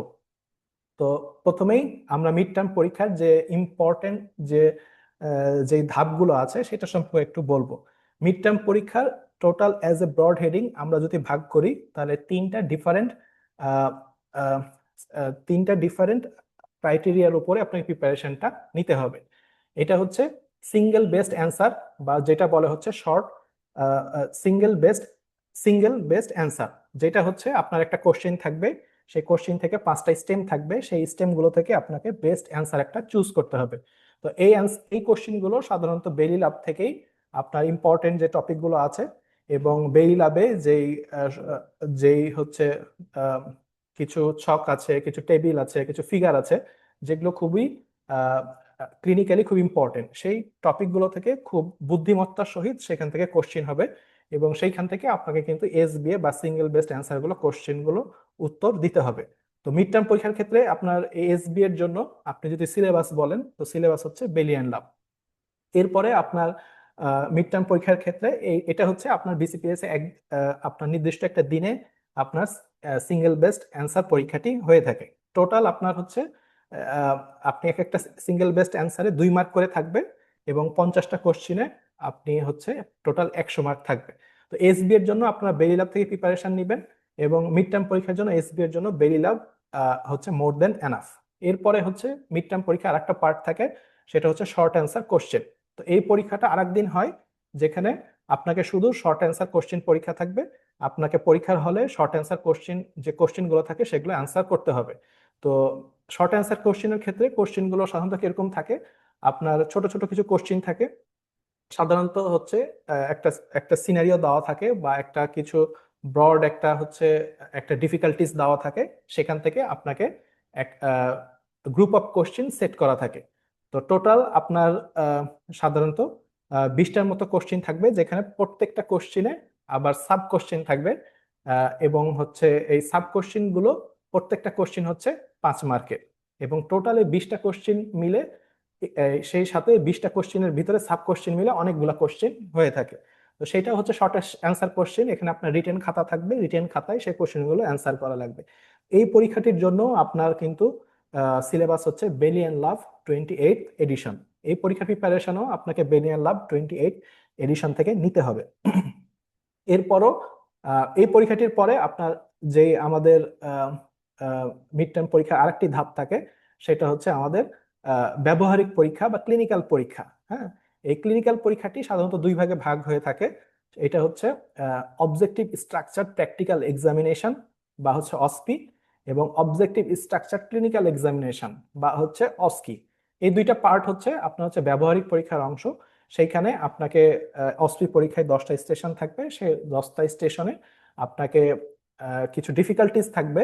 যেমন কোন স্টেশনে হয়তো আপনাকে কোন একটা প্রসিডিওর করতে বলবে, মনে করেন যে ক্যাথেটার করতে বলতে পারে, বা হচ্ছে একটা স্টিচ দিতে পারে, বা হচ্ছে কোন একটা স্টেশনে আপনাকে কাউন্সেলিং দিতে পারে, বা কোন একটা স্টেশনে আপনাকে হচ্ছে ফিগার দিতে পারে, এক্স রে দিতে পারে।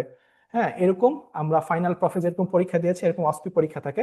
এবং এই অসপি পরীক্ষার প্রিপারেশনের জন্য আপনাদেরকে সাধারণত ক্লিনিক্যাল একটা বই ফলো করতে হয়।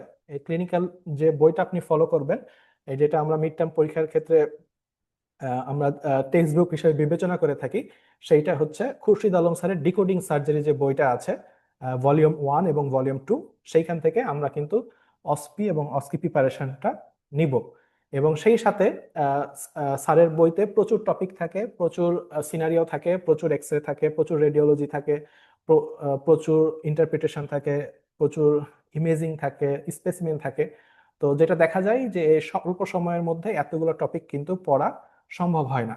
তো কাজেই খুরশিদ আলম স্যারের ডিকোডিং সার্জারি বইটার পাশাপাশি আপনারা জেনেসিসের জেনারেল সার্জারি অস্কি নামে একটি বই আছে, জেনারেল সার্জারি অস্কি অ্যান্ড অ্যালাইড।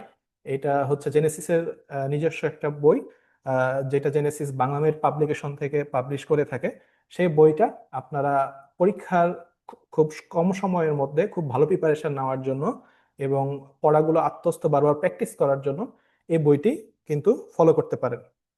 এছাড়া আপনাদের মিড টার্ম পরীক্ষার আগে বিসিপিএস থেকে কিন্তু আপনাদের টোটাল 4টা, এখন এখন নতুন কারিকুলাম অনুযায়ী টোটাল 4টা হচ্ছে আপনাকে কোর্স করতে হয়। সেই কোর্সগুলোর মধ্যে একটা কোর্স হচ্ছে বেসিক সার্জিক্যাল স্কিল।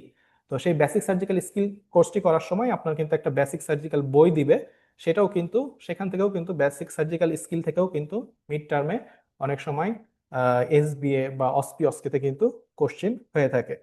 এবং সেই সাথে হচ্ছে আপনার যে অস্কি যে পরীক্ষাটা থাকে, অস্পি ছাড়াও আরেকটা পার্ট থাকে, সেটা হচ্ছে অস্কি।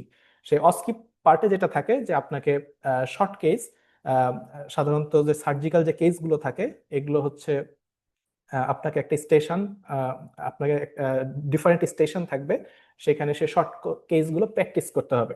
যেমন আপনাকে যে কোনো একটা সোয়েলিং দিতে পারে, এই সোয়েলিং এর শর্ট কেসটা আপনি এক্সামিন করে দেখান। হ্যাঁ, আপনাকে এটা বলতে পারে। এছাড়াও আর কি বলতে পারে যে আপনাকে থাইরয়েড গ্ল্যান্ডে একটা সোয়েলিং আছে, বা হচ্ছে আপনার প্যারোটিড গ্ল্যান্ডে সোয়েলিং আছে, সোয়েলিংটা আপনাকে এক্সামিনেশন করতে বলতে পারে, বা একটা আলসার এক্সামিনেশন করতে পারে, লিম্ব এক্সামিনেশন করতে বলতে পারে, জয়েন্ট এক্সামিনেশন করতে বলতে পারে। এরকম আপনার কিন্তু যে আপনার প্র্যাকটিক্যালি আপনাকে পারফর্ম করতে হবে, এরকম কিন্তু কিছু স্টেশন থাকে। এই স্টেশনগুলোতে আপনাকে কিন্তু শর্ট কেসের প্রিপারেশন নিতে হবে। এই শর্ট কেসের প্রিপারেশনের জন্য আপনি হচ্ছে ফলো করবেন সাধারণত আপনি যে কোনো বই থেকে সেটা প্রিপারেশন নিতে পারেন, তবে হচ্ছে মিড টার্ম পরীক্ষার জন্য জিসি পল স্যারের শর্টকেস সার্জারি একটা বই আছে, সেই শর্টকেস সার্জারি বই থেকে আপনি কিন্তু এই এক্সামিনেশন গুলো দেখতে পারেন। তো এইটা হচ্ছে মোটামুটি অ্যাজ এ হোল আপনার এসবিএ, এসএকিউ, অসপি এবং অস্কি এই জিনিসগুলোর যে প্রিপারেশন, সেই প্রিপারেশনের জন্য আপনি কি কি বই ফলো করবেন সেটা আমি সংক্ষেপে বললাম। এখন আমি গুরুত্বপূর্ণ কয়েকটা কথা বলবো, যেই কথাগুলো আপনার মিড টার্ম পরীক্ষার জন্য জানা দরকার। মিড টার্ম পরীক্ষা যদিও এটা হচ্ছে বিসিপিএস থেকে প্রত্যেক 6 মাস পর পর হচ্ছে, এবং বিসিপিএস এর এই পরীক্ষাটা কিন্তু যে শুরুতে যেভাবে পরীক্ষা হতো আস্তে আস্তে কিন্তু পরীক্ষাটা ট্রেন্ডটা চেঞ্জ হচ্ছে। আগে কিন্তু অনেক সময় যেটা আমরা দেখতাম যে কোনো একটা জায়গা থেকে কোশ্চিন আসছে বা হচ্ছে আপনার একটা বেসিক একটা ট্রেন্ড ফলো করতেছে, কিন্তু রিসেন্ট যে লাস্ট 2টা সেশনের পরীক্ষা হলো বিসিপিএস এ, সেখানে কিন্তু দেখা গিয়েছে যে স্যাররা কিন্তু একটা যেটা চাচ্ছে যে এটা আপনারা যাতে ভালোভাবে পড়াশোনা করেন এবং আপনারা যাতে বিসিপিএস এ মিড টার্ম পরীক্ষাটা সবাই যাতে পড়াশোনা করে ভালোভাবে দিতে পারে, এই কারণে স্যাররা চাচ্ছে যে এই পরীক্ষাটা একটু স্ট্যান্ডার্ড করার জন্য, এবং এখানে যে কোনো ধরনের কোশ্চেন স্যাররা কিন্তু দিতে পারে। তো লাস্ট 2টা বা 3টা সেশনে আপনারা যদি মিড টার্ম পরীক্ষার যে এক্সপিরিয়েন্স যারা দিয়েছেন সেটা যদি আপনারা যদি শুনেন, তাহলে দেখবেন যে মিড টার্ম পরীক্ষা কিন্তু আগের চেয়ে অনেক বেশি স্ট্যান্ডার্ড এবং আগের চেয়ে অনেক বেশি কঠিন বলবো না, অনেক বেশি স্ট্যান্ডার্ড এবং অনেক বেশি আপনার ক্লিনিক্যালি আপনাকে জাজ করার ক্ষেত্রে খুবই এফিকাস। তো এই পরীক্ষাটা আপনাকে কিন্তু খুব ছোটভাবে নিলে হবে না। লাস্ট যে 2-3টা সেশন আছে সেই 2-3টা সেশন অনুযায়ী আপনি যদি দেখেন বা আপনি যদি খোঁজ নেন, তাহলে দেখবেন যে এই মিড টার্ম পরীক্ষাটা আপনাকে খুব ছোটখাটো ভাবে বা হেলাফেলা ভাবে নিলে আপনি কিন্তু খুব সুন্দরভাবে আগাতে পারবেন না। আর এই মিড টার্ম পরীক্ষার ক্ষেত্রে আমি যেটা বলবো যে এটা খুব পরীক্ষার আগে 2-1 মাস প্রিপারেশন না নিয়ে খুব লম্বা সময় ধরে আপনি যদি 5 থেকে 6 মাস বা 7 মাস ধরে প্রিপারেশন নিতে পারেন, আপনি প্রত্যেক সপ্তাহে একটা করে টপিক পড়লেন এবং পরবর্তী সপ্তাহে সেটা পরীক্ষা দিলেন, এরপরে আপনি নিয়মিত পরীক্ষা, পড়াশোনা, অস্কি এগুলোর মধ্যে যদি থাকেন, তাহলে সিস্টেমেটিক্যালি আপনি পরীক্ষাটা যদি জেনেসিসের সাথে থাকতে পারেন, তাহলে আপনি খুব ইজিলি পরীক্ষা যত স্ট্যান্ডার্ড হোক আপনি কনফিডেন্সের সহিত পরীক্ষাটা পাশ করতে পারবেন এবং আপনার কনফিডেন্সটা আপনার কিন্তু বেশি থাকবে। তো কাজেই আমি বলবো যে শুধু পাশ করার জন্য না, আপনার এই পড়াশোনাটা আপনি যাতে আপনার জীবনে কাজে লাগাতে পারেন, আপনার রোগী দেখার ক্ষেত্রে আপনার পড়াশোনাটা যাতে কাজে লাগে, বা আপনি এই পড়াশোনাটা আপনাকে কিন্তু আপনার এখন পড়াশোনা কিন্তু খুব ফিক্সড হয়ে গেছে আপনার। হ্যাঁ, আপনি যেহেতু সার্জারি বিশেষজ্ঞ হচ্ছেন, আপনাকে অনেক অন্যান্য সাবজেক্ট পড়তে হবে না, আপনাকে একটা স্পেসিফিক একটা নির্দিষ্ট একটা বই ফলো করতে হবে। সেহেতু আপনাকে কিন্তু বেরি লাভটা আপনার সারা জীবনের জন্য আপনাকে আত্মস্থ করে ফেলতে হবে, এবং এই আত্মস্থ করার জন্য এই সবচেয়ে বেস্ট টাইম হচ্ছে মিড টার্মের এই সময়টা। তো এই মিড টার্মের আগেই আপনি যে সময়টা পাবেন আমি বলবো খুব ভালোভাবে ইউটিলাইজ করবেন, এবং জেনেসিসের সাথে আমরা যারা মেন্টর আছি বা জেনেসিসের সাথে আমরা যারা আপনাকে হেল্প করছি সব সময়, বা আমরা আপনাদের পাশে আছি, তারা হচ্ছে আপনাদের এই জার্নির পথে আপনাদের যে কোনো সমস্যায় যে কোনো একাডেমিক বা ইনস্টিটিউশন হেল্প বা যে কোনো কিছুই লাগুক, আমরা কিন্তু আপনাদের সাথে থাকতে স্বাচ্ছন্দ্য আছি। এবং সেই সাথে আপনারা এটাও একটা জিনিস মাথায় রাখতে হবে যে মিড টার্ম পরীক্ষা আপনি কিন্তু চেষ্টা করবেন যে আমি এই পরীক্ষাটা একবারেই দিব। হ্যাঁ, মিড টার্ম পরীক্ষা কিন্তু যাতে আপনার টার্গেট না থাকে যে আমি হচ্ছে মিড টার্ম পরীক্ষা 2বারে পাশ করবো বা 3বারে পাশ করবো। কারণ দেখেন, আপনি যদি বিসিপিএস এ 2বার পরীক্ষা দেন, 3বার পরীক্ষা দেন, তাহলে কিন্তু আপনার যে ফিজিক্যাল বা মেন্টাল একটা আপনার যে ট্রমা থাকবে, সেই সাথে কিন্তু আপনার ফাইন্যান্সিয়াল, আপনার বিসিপিএস এ পরীক্ষা দিতে গেলেও কিন্তু আপনাকে নির্দিষ্ট অ্যামাউন্টের টাকা খরচ করে আপনার কিন্তু পরীক্ষা দিতে হচ্ছে। তো কাজে আমি বলবো যে শুধু মানে আপনি আপনার টার্গেট থাকবে, আপনি যদি সব দিক দিয়ে নিজেকে সেভ করতে চান, ফিজিক্যালি, মেন্টালি এবং ফাইন্যান্সিয়ালি, তাহলে আমি বলবো যে জেনেসিসে আপনি একবারেই প্রিপারেশন ভালোভাবে নিয়ে, আপনার বেস্ট প্রিপারেশন নিয়ে মিড টার্মে বসবেন এবং এক চান্সেই পাস করে যাবেন। তাহলে আপনি যেমন আপনার বেস্ট প্রিপারেশনটা পাচ্ছেন, আপনার মেন্টাল, ফিজিক্যাল এবং ফাইন্যান্সিয়াল ইফোর্টটাও কম লাগতেছে, এবং আপনি দিন শেষে সবার চেয়ে এগিয়ে যাচ্ছেন। তো আপনি যদি দিন শেষে সবার চেয়ে এগিয়ে যেতে চান, এখন থেকেই পড়াশোনা শুরু করেন, আপনার বেস্ট প্রিপারেশনটা নেন। আর এই বেস্ট প্রিপারেশনে আমরা চাইবো আপনি জেনেসিসকে আপনার সঙ্গী করে নেন, যাতে আপনার সেই ইচ্ছার সাথে আমরা আপনার পাশে থাকতে পারি এবং আপনার ইচ্ছাটাকে আমরা আরো ত্বরান্বিত করতে পারি।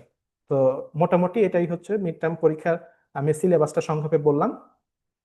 আর মোটামুটি আমি মিড টার্ম পরীক্ষার তাৎপর্য এবং হচ্ছে আপনার কতটুকু সিরিয়াস হওয়া দরকার আমি সেই বিষয়ে আলোকপাত করলাম। তো ইনশাল্লাহ আপনাদের সাথে আবার ভবিষ্যতে দেখা হবে বা জেনেসিসে আপনাদের সাথে কথা হবে সেই আশাবাদ ব্যক্ত করে আমি এখানেই শেষ করছি। সবাইকে ধন্যবাদ। আসসালামু আলাইকুম আ রহমতুল্লাহ। ওয়ালাইকুম আসসালাম ভাইয়া। আহ আমরা অনেকক্ষণ ধরে ধৈর্য সহকারে আসলে কথাগুলো শুনলাম। যাক আলহামদুলিল্লাহ, ভাইয়া অনেক সুন্দর করে একদম মানে ইজিলি প্যালেটেবল ভাষায় সবাইকে বুঝিয়ে দিলেন। Thank you. আর স্টাডি ম্যাটেরিয়াল নিয়ে আসলে তার আগে আমি একটু কথা বলে নিই। অনলাইনে পার্টিসিপেন্ট ভাইয়াপুরা যারা আছেন আসলে কাইন্ডলি কেউ লিভ করবেন না। আজকের ক্লাসটা ওরিয়েন্টেশন হলেও এটা কিন্তু আপনাদের আগামী 6 মাসের একটা রোড ম্যাপ। আপনারা কিভাবে প্রিপারেশন নিবেন, কি কি ডিফিকাল্টিস ফেস করবেন, কিভাবে সেটা ওভারকাম করবেন, এগুলো কিন্তু আজকের ক্লাসে একটা কমপ্লিটলি আপনি কিন্তু একটা গুছানো কথাবার্তা পাচ্ছেন, যেটা কিন্তু আপনার পরবর্তী আগামী 6 মাসে এই ট্রিক্স গুলো কাজে লাগবে, যেগুলো হয়তো বা আপনি রেগুলার ক্লাসে সবসময় এই কথাবার্তাগুলো হয়তো আলোচনা করা হবে না, সেখানে হয়তো একাডেমিক বিষয় নিয়ে আলোচনা হবে। কিন্তু এই যে এই আগামী 6 মাসের যে আপনাদের জার্নি, 6-7 মাসের যে জার্নি, এই জার্নিতে আপনি আসলে কোথায় কোথায় কি ফেস করবেন, কি কোন জিনিসগুলো আপনার প্রয়োজন, কিভাবে সেগুলো ওভারকাম করবেন, এই বিষয়গুলো নিয়ে কিন্তু আলোচনা হচ্ছে এবং সামনেও হবে। সো মানে সামনে বলতে আজকের প্রোগ্রামে সেগুলো হতে থাকবে। সো আপনারা প্লিজ কাইন্ডলি কেউ লিভ নেবেন না, পুরো প্রোগ্রামটা শুনে যাবেন। আমি কথা দিলাম এটা আপনাদের কাজে লাগবে। এই আজকের কথাগুলো আপনার আগামী দিনের প্রস্তুতির ক্ষেত্রে একটা বিরাট বড় গাইডলাইন হিসেবে কাজ করবে। ঠিক আছে? সো প্লিজ কেউ লিভ নেবেন না। একটু কষ্ট হলো, একটু লেন্দি হলো, কাইন্ডলি আজকের সেশনটা শেষ করার জন্য অনুরোধ করলাম আমি সবাইকে, যে সেশন শেষ করে তারপরে যাবেন। তো আমি পরবর্তী সেশনে যাওয়ার আগে আমি আবার একটু ইন্ট্রোডাকশনে যাই। আমি দেখতে পাচ্ছি আমাদের এখানে নতুন ভাবে জয়েন করছেন আহ দুইজন ভাইয়া আপু। আমি নাম দেখতে পাচ্ছি না, বাট আমার স্ক্রিনে শো করতেছে iPad 2 দিয়ে। কাইন্ডলি ভাইয়া অথবা আপু যেই হন না কেন, একটু কাইন্ডলি একটু আনমিউট করে আমাদের সাথে যদি একটু ইন্ট্রোডাকশন দিতেন।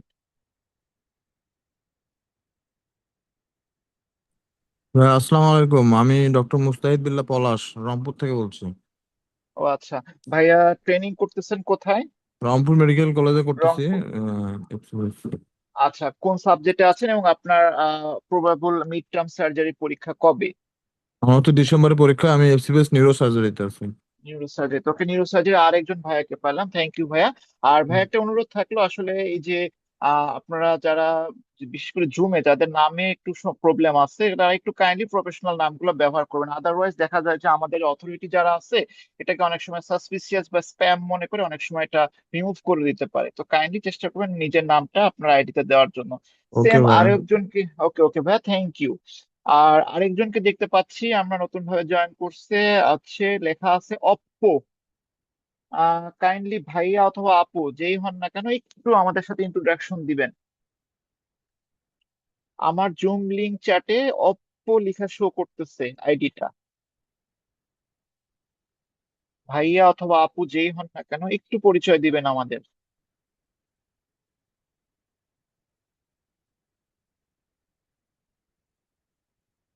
আচ্ছা, ঠিক আছে। আমরা ভাইয়া আপুদের সাথে পরে আবার কথা বলবো। তো যাই হোক, আমাদের প্রোগ্রামটা লেন্দি না করে আমরা পরবর্তী সেশনে চলে যাব। তো যাওয়ার আগে আমি আমিনী ভাইয়ের কিছু কথা জাস্ট একটু ইন শর্টে বলে দিই। ভাইয়ার মেন বিষয়বস্তুটা ছিল যে স্টাডি ম্যাটেরিয়াল নিয়ে কথাবার্তা, যেটা আমি শুরুতেই বলছি যে আপনারা আসলে কি প্রিপারেশন নেবেন বা প্রিপারেশন নিতে হলে আপনার স্টাডি ম্যাটেরিয়াল কি লাগবে। তো ইলাবোরেট কথাবার্তা অলরেডি আপনারা শুনেছেন, বাট আমার যেটা বলা সেটা হচ্ছে যে ফার্স্ট অফ অল বেলিয়ান ল্যাবের কোনো অল্টারনেটিভ নাই। সেকেন্ডলি যেটা সেটা হচ্ছে যে আপনাদের অসপি অ্যান্ড অস্কির জন্য আপনারা হচ্ছে জেনেসিসের একটা আলাদাভাবে শুধু অসপি অ্যান্ড অস্কির আলাদা একটা বই আছে, আপনারা সেটা কালেক্ট করতে পারেন। যারা ঢাকায় আছেন সরাসরি সেন্টারে এসে কালেক্ট করতে পারেন, অথবা আপনারা অনলাইনেও এটা আমরা পারচেস করে নিতে পারেন। পাশাপাশি আরো একটা এক্সট্রা বই যেটা লাগে সেটা হচ্ছে আমাদের খুরশেদ স্যারের ডিকোডিং সার্জারি বই। এটা মোরলেস আসলে যারা মাদার সাবজেক্টে ট্রেনিং করতেছেন এবং অ্যাসোসিয়েটেড মাদার সাবজেক্টের সাথে, যেমন surgery, urology, colorectal surgery, hepatobiliary surgery, এই সাবজেক্ট গুলোতে যারা আছেন তাদের তো এটা মাস্ট লাগবে, নট অনলি মিড টার্ম, তাদের ফাইনাল পার্টেও লাগবে। সো যারা এই ফ্যাকাল্টি গুলোতে রান করতেছেন আপনারা এই বইটা কিনে ফেলবেন, চোখ বন্ধ করে একদম কিনে ফেলবেন, আপনাদের এটার কোনো অল্টারনেটিভ নাই। কিন্তু এটা ছাড়া যারা অন্যান্য স্পেশালিটি আছেন, that means orthopaedic surgery, neuro surgery, others surgery, তাদের যে লাগবে না তা না, তাদেরও লাগবে, কিন্তু আপনাদের এই শুধু মিড টার্মটা পাস করার জন্য লাগবে। সেক্ষেত্রে আপনারা এটা কালেক্ট করতে পারেন, হার্ড কপিও কালেক্ট করতে পারেন, চাইলে সফট কপিও কালেক্ট করতে পারেন, বাট আপনাদের মিড টার্মে কিছু কিছু জিনিস সেখান থেকে লাগবে। বাট সার্জারি মাদার সাবজেক্টে যারা আছেন তাদের কিন্তু এটা একদম মাস্ট লাগবে। তো যাই হোক, স্টাডি ম্যাটেরিয়াল নিয়ে আমরা পরবর্তীতে যখন আমরা ক্লাস করব তখন এগুলো নিয়ে আবার আলোচনা করব। তো এখন আমরা আবার চলে যাই, সেটা হচ্ছে আমাদের নেক্সট ফিলিং শেয়ারিং। আমাদের এই সেশনে এইবার ফিলিং শেয়ারিং নিয়ে আসতেছেন আমাদের ডক্টর মোহাম্মদ ইমরান হোসেন ভাইয়া। ভাইয়া রিসেন্টলি আমাদের জানুয়ারি 2026-এ মিড টার্ম পরীক্ষা উত্তীর্ণ হয়েছে। ভাইয়া কর্মরত আছেন general সার্জারিতে Shaheed Suhrawardy medical college হসপিটালে। পাশাপাশি ভাইয়া কিন্তু আমাদের খুব অল্প দিনেই আমাদের মিড টার্ম সেন্টারে খুব জনপ্রিয় একজন মেন্টর প্যানেলও নিজের নাম লিখে ফেলছেন। পাশাপাশি ভাইয়া আমাদের এফসিপিএস যে পার্ট ওয়ান সেন্টারও নিয়মিত মেন্টর হিসেবে আছেন। তো আমি এখন অনুরোধ করব ডক্টর মোহাম্মদ ইমরান হোসেন ভাইয়াকে, ভাইয়ার তো তার ফিলিংস তো আলোচনা করবেন, পাশাপাশি আমি ভাইয়াকে অনুরোধ করব যে এই যে আজকে লং ব্যাচ শুরু হচ্ছে, এই লং ব্যাচটা যারা রান করতেছে বা লং ব্যাচের যারা স্টুডেন্ট আছে, লং ব্যাচের এক্সট্রা কি কি বেনিফিট আছে সেগুলো নিয়ে আসলে একটু কথা বলবেন। আর এই যে প্রস্তুতিটা আসলে একটু আগে থেকে শুরু করলে কি কি আসলে সুবিধা পাওয়া যায়, পাশাপাশি রিসেন্টলি যে আমাদের অসপি পরীক্ষাটা হলো অর্থাৎ 26-এ, এই অসপি এন্ড অসকি, এই পরীক্ষাগুলোতে আপনি কি কি ডিফারেন্সিয়েশন খেয়াল করছেন, এই বিষয়গুলো নিয়ে আমাদের আপকামিং পরীক্ষার্থীদের জন্য কিছু কথা বলার জন্য অনুরোধ রাখলাম। আমি ইনভাইট করছি ডক্টর মোহাম্মদ ইমরান হোসেন ভাইয়া। ভাইয়া আমার কথা শুনতে পাচ্ছেন? সালাম আলাইকুম। শুনতে পাচ্ছি শাহরিয়ার ভাইয়া। ওয়ালাইকুম আসসালাম ভাইয়া, প্লিজ কন্টিনিউ। সালাম আলাইকুম প্রিয় চিকিৎসক বিন্দু, সবাই অধীর আগ্রহে অনেকক্ষণ ধরে প্রায় 1 ঘন্টা 18 মিনিট ধরে আপনারা আজকের এই ওরিয়েন্টেশন প্রোগ্রামে উপস্থিত আছেন। এই জন্য আপনাদের এই যে ধৈর্য ধারণ দেখে বোঝা যাচ্ছে যে আপনারা আগামী মিড টার্ম পাস করবেন। কারণ মিড টার্ম পরীক্ষা পাশের জন্য সবচেয়ে বেশি যে দরকার সেটা হলো ধৈর্য, এবং এই লেভেলে আমাদের সবচেয়ে যে সমস্যাটা হয় সেটা হলো ধৈর্যচ্যুতি হয়ে যায়। কারণ এই লেভেলে আমাদের ফ্যামিলি থাকে, আমাদের ট্রেনিং থাকে, আমাদের টাকা ইনকামের একটা বিষয় থাকে, আরো আউটসাইডে অনেক অনেক সমস্যা আমার মাথায় আসে। তো সেই ধারাবাহিকতার মধ্য দিয়েও আমরা কিভাবে ওভারকাম করে পড়ার সময় একটু বের করতে পারি, তারাই আসলে সফল কাম হয়। আর আজকের প্রোগ্রামে আরো একটা বিষয় খুবই অবাক এবং চমকপ্রদ লাগছে আমার, যে শাহরিয়ার ভাই বারবার করে আইফোন, অপো, 1 2 3 ABCD এইগুলো বারবার করে ডাকতেছেন। তো এটা থেকে একটা চরণধর নামগুলো অপো, ABCD, 1 2 3 এইভাবে যে ডেকে ডেকে আমরা আপনাদেরকে খুঁজছি, আপনারা যদি বেলিয়ান লাভটাকে এইভাবে ডেকে ডেকে অর্থাৎ এইভাবে খুঁজে খুঁজে আপনারা টেবিল চার্ট বেলিয়ান লাভের ছবিগুলা যদি আপনারা খুঁজে খুঁজে পড়েন, আশা করি আপনাদের মিড টার্ম খুব সহজেই পার হয়ে যাবে, এটা একেবারে গ্যারান্টেড। আপনাকে বেলিয়ান লাভের মোট বা 1648টি পেজ আপনাকে পড়তে হবে, কিন্তু 92টি অধ্যায়ের মধ্যে অনলি 30 থেকে 32টা অধ্যায়। তো আপনাদের কোন 32টা অধ্যায় আমরা পড়াবো প্রত্যেকটা লেকচারে, তখন কিন্তু মেন্টররা বলে দেয়। তো আজকের এই ফিলিং শেয়ারিং প্রোগ্রামে আমার সবচেয়ে ভালো লাগছে যে আমি একজন পাশকৃত ডাক্তার হিসাবে, মিড টার্ম পাশকৃত ডাক্তার হিসাবে আপনাদের সামনে কথা বলছি। কারণ মিড টার্মের আগের আমি ইমরান আর মিড টার্মের পরের ইমরান অনেক ডিফারেন্ট। আমি যেদিন মিড টার্ম পাস করছি সেদিন আমি যে এত আবেগ আপ্লুত হয়ে পড়েছিলাম, কারণ মিড টার্ম পাস করা খুবই জরুরি হয়ে পড়েছিল। কারণ মিড টার্ম পাস না করলে আমার প্রোটোকল সাবমিট হতে অনেক দেরি হয়ে যাচ্ছে। মিড টার্ম যদি আপনি 1 2 বার ফেল করেন, সেক্ষেত্রে আপনার কিন্তু আপনি কন্টিনিউ করতে পারবেন না, আপনার কিন্তু বেতন আটকে যাবে। তা আপনার যদি বেতন আটকে যায়, 35,000 টাকা যদি বেতন না পান, আপনার সংসার কিভাবে চলবে? তাহলে এই যে অনেকগুলা সমস্যা আমাদের মাথায় সামনে রেখেছিলাম, এই জন্য এটা আমার পড়ার স্পিডটাকে অনেক বেশি বাড়িয়ে দিয়েছিল। তো যেহেতু মিড টার্ম পাস করছি, আপনারাও ইনশাল্লাহ পাস করে যাবেন। আজকের এই প্রোগ্রামের গাইডলাইন যদি আপনারা ফলো করতে পারেন, আপনারা কিন্তু ইনশাল্লাহ আপনারা একবারে পাস করে যাবেন। এখন আসেন আমাদের বইয়ের ম্যাটেরিয়ালস রিদওয়ানুল্লাহ আমিনী ভাই চমৎকার ভাবে বলেছেন ডিটেইলিং করে। আমি এখন মিড টার্ম পাস করতে হলে আমাদের যে 3টা সেক্টর আছে, এই সেক্টর ভিত্তিক অল্প একটু কথা বলবো, ডিটেলিং কথা না, অল্প একটু কথা। প্রথমে আসেন আমাদের মিড টার্ম পাসের জন্য আপনাদের প্রথম যে পরীক্ষাটা হবে আগামী ডিসেম্বর মাসের 15 তারিখে, সেই পরীক্ষাটা হবে সিঙ্গেল বেস্ট আনসার এসবিএ। আপনাকে 50টা এসবিএ দেবে, এই 50টা এসবিএ থেকে আপনাকে 30টা কারেক্ট করতে হবে। যদি 35টা করেন 5টা বোনাস, যদি 40টা পারেন আপনার 10টা বোনাস, যদি 45টা পারেন 15টা বোনাস। এখন কথা হলো যে এসবিএ গুলা মাথায় রাখবেন, আবার এই কথাটা, বিসিবিএস এর এসবি হলো বিশ্বসেরা স্ট্যান্ডার্ড, এটা মাথায় রাখতে হবে আপনাকে। এইরকম স্ট্যান্ডার্ড এসবিএ আমি ইএমআরসিএস আরো অন্যান্য অনেক কিছু সলভ করেছি, কিন্তু বিশ্বাস করেন ওদের এসবিএ গুলা খুবই অর্গানাইজড, খুবই ওয়ার্ড রিলেটেড, একেবারে মনে হবে যে আপনি এটা জানেন, কিন্তু বেসিক বা ম্যানুয়ালটা আপনি না জানলে আপনি পারবেন না। তাহলে আপনাকে এসবিএ পারতে হলে কি করতে হবে? আপনাকে এসবিএ পারতে হলে বেইলিয়ান লাভের যে চার্ট বক্স গুলো আছে বারবার করে পড়তে হবে। শুধু চার্ট বক্স পড়লে কি আপনি 50টা কমন করবে না? তাহলে কি করতে হবে? আপনাকে কোর ট্রেনিংটা খুব ভালো করে করতে হবে। কোর ট্রেনিং এ আপনাকে যে প্রসিডিউর গুলা, ছোট ছোট ওয়ার্ডের কাজগুলা, সেগুলা কোরিলেট করতে হবে, প্রত্যেক দিনের পড়ার সাথে কোরিলেট করতে হবে। আমরা দেখেন প্রত্যেক দিন কিন্তু অ্যাডমিশন ডেতে ডিআরই করি, কিন্তু দেখেন এই বছরে কোশ্চেন আসছে যে মোস্ট কমন পজিশন তো see posted in DRE. DRE কোন পজিশনে আমরা পোস্টেডটা ভালো দেখি? অনেকগুলো পজিশন আছে, লিথোটমি আছে, লেফট ল্যাটারাল আছে, সিমস আছে, আরো নিয়ালবো আছে। তাহলে আমরা কিন্তু সবগুলো জানি, এগুলো পরীক্ষা হলে শিখলো। অনেকে ভুল করেছে, অনেকে পারছে। তাহলে আমরা জানি, আমরা যেটা কমন যেটা করি লেফট ল্যাটারাল পজিশন, দেখেন এটা ছিল আনসার। তাহলে এটা কিন্তু কোনো বইয়ে নাই, আপনার বেইলিয়ান লাভ খুলে পাবেন না, আপনি কোনো ম্যানুয়ালে পাবেন না, বাট এই প্রশ্নটা দিয়েছে। আবার একটা কোশ্চেন দেখেন যে আমাদেরকে দিয়েছে যে একটা পেশেন্ট আসছে যে আরটিএ রোড ট্রাফিক অ্যাক্সিডেন্ট হয়েছে, এই পেশেন্টের রোড ট্রাফিক অ্যাক্সিডেন্ট হওয়ার পরে তার রেসপিরেটরি ডিস্ট্রেস হচ্ছে, টেকিকার্ডিয়া হচ্ছে, টেকিপনিয়া হচ্ছে, পেশেন্টের রেসপিরেটরি ডিস্ট্রেস টাইমের সাথে সাথে প্রোগ্রেসিভলি ইনক্রিজ হয়েছে। তাহলে আপনার ডায়াগনোসিস কি? এটা পরীক্ষা চাই নাই। যদি ডায়াগনোসিস চাই তো এটা পার্ট 1 এর পরীক্ষা হতো। আপনাকে বলেছে যে নেক্সট আপনি প্ল্যান অফ ম্যানেজমেন্ট কি করবেন। তাহলে আমরা কি করি? তাহলে আমরা এটা একটা টেনশন নিউমোথ্রাক্সের একটা সিনারিও, টেনশন নিউমোথ্রাক্সের ইমিডিয়েট আমরা যেটা করি সেকেন্ড ইন্টারকোস্টাল স্পেসে একটা মানে নিডেল থোরাকটমি করে দিই ইমিডিয়েটলি। কিন্তু আর পরে ডেফিনিটিভ সার্জারি করতে হলে আমরা সেফটি ট্রায়াঙ্গেলে আইসিটি ব্রেন দিই। তাহলে এই যে অনেকে সেফটি ট্রায়াঙ্গেল দিয়েছে, অনেকে সেকেন্ড ইন্টারকোস্টাল দিয়েছে, এটা কিন্তু কোনো বইতে সরাসরি দেওয়া নেই। তাহলে এটা ওয়ার্ডের প্র্যাকটিস থেকে আমরা কিন্তু দেখি। তাহলে এইরকম একটা সিনারিও আমাদের দিয়েছে। তাহলে কিছু আছে বেইলিয়ান লাভ, কিছু আছে বেইলিয়ান লাভের বাইরে। দেখেন এবার একটা কোশ্চেন দিয়েছে, আমরা আমাদের ইনফেকশিয়াস অর্থোপেডিক্স একটা সার্জারি আছে, ইনফেকশিয়াস অর্থোপেডিক্স, ওখানে অ্যাকুট অস্টিওমাইলাইটিস, ক্রনিক অস্টিওমাইলাইটিস, অনেকগুলা ডিজিজ আছে, সবগুলো আমরা পড়ছি। কিন্তু আমরা অস্টিওমাইলাইটিসের ক্ষেত্রে অ্যান্টিবায়োটিকের রোল আছে, এরকম 599 নম্বর পেজে আপনাদের দেওয়া আছে একটা।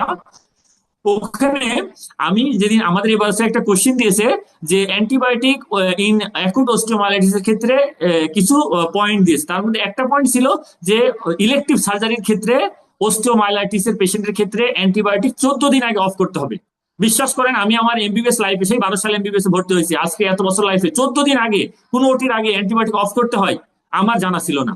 তাহলে যেদিন এই প্রশ্নটা দিয়েছে আমি এটা ভুল করেছিলাম, আমি বাসায় এসেই এটা খেয়াল করছি যে 14 দিন আগে অ্যাকুট অস্টিওমাইলাইটিসের ইলেকটিভ সার্জারি করতে হলে আমাকে 14 দিন আগে অ্যান্টিবায়োটিক অফ করতে হবে। তাহলে আমি এটা পারি নাই, কিন্তু আমি এটা বলার উদ্দেশ্য হলো যে এটা বেইলিয়ান লাভের একটা টেবিল, একটা বক্স থেকে দিয়েছে। অর্থাৎ ম্যাক্সিমাম কোশ্চেন 50টার মধ্যে আপনার ম্যাক্সিমাম 35 to 40টা আপনি বেইলিয়ান লাভ থেকে পাবেন, বাকিগুলো আপনি ওয়ার্ড রিলেটেড।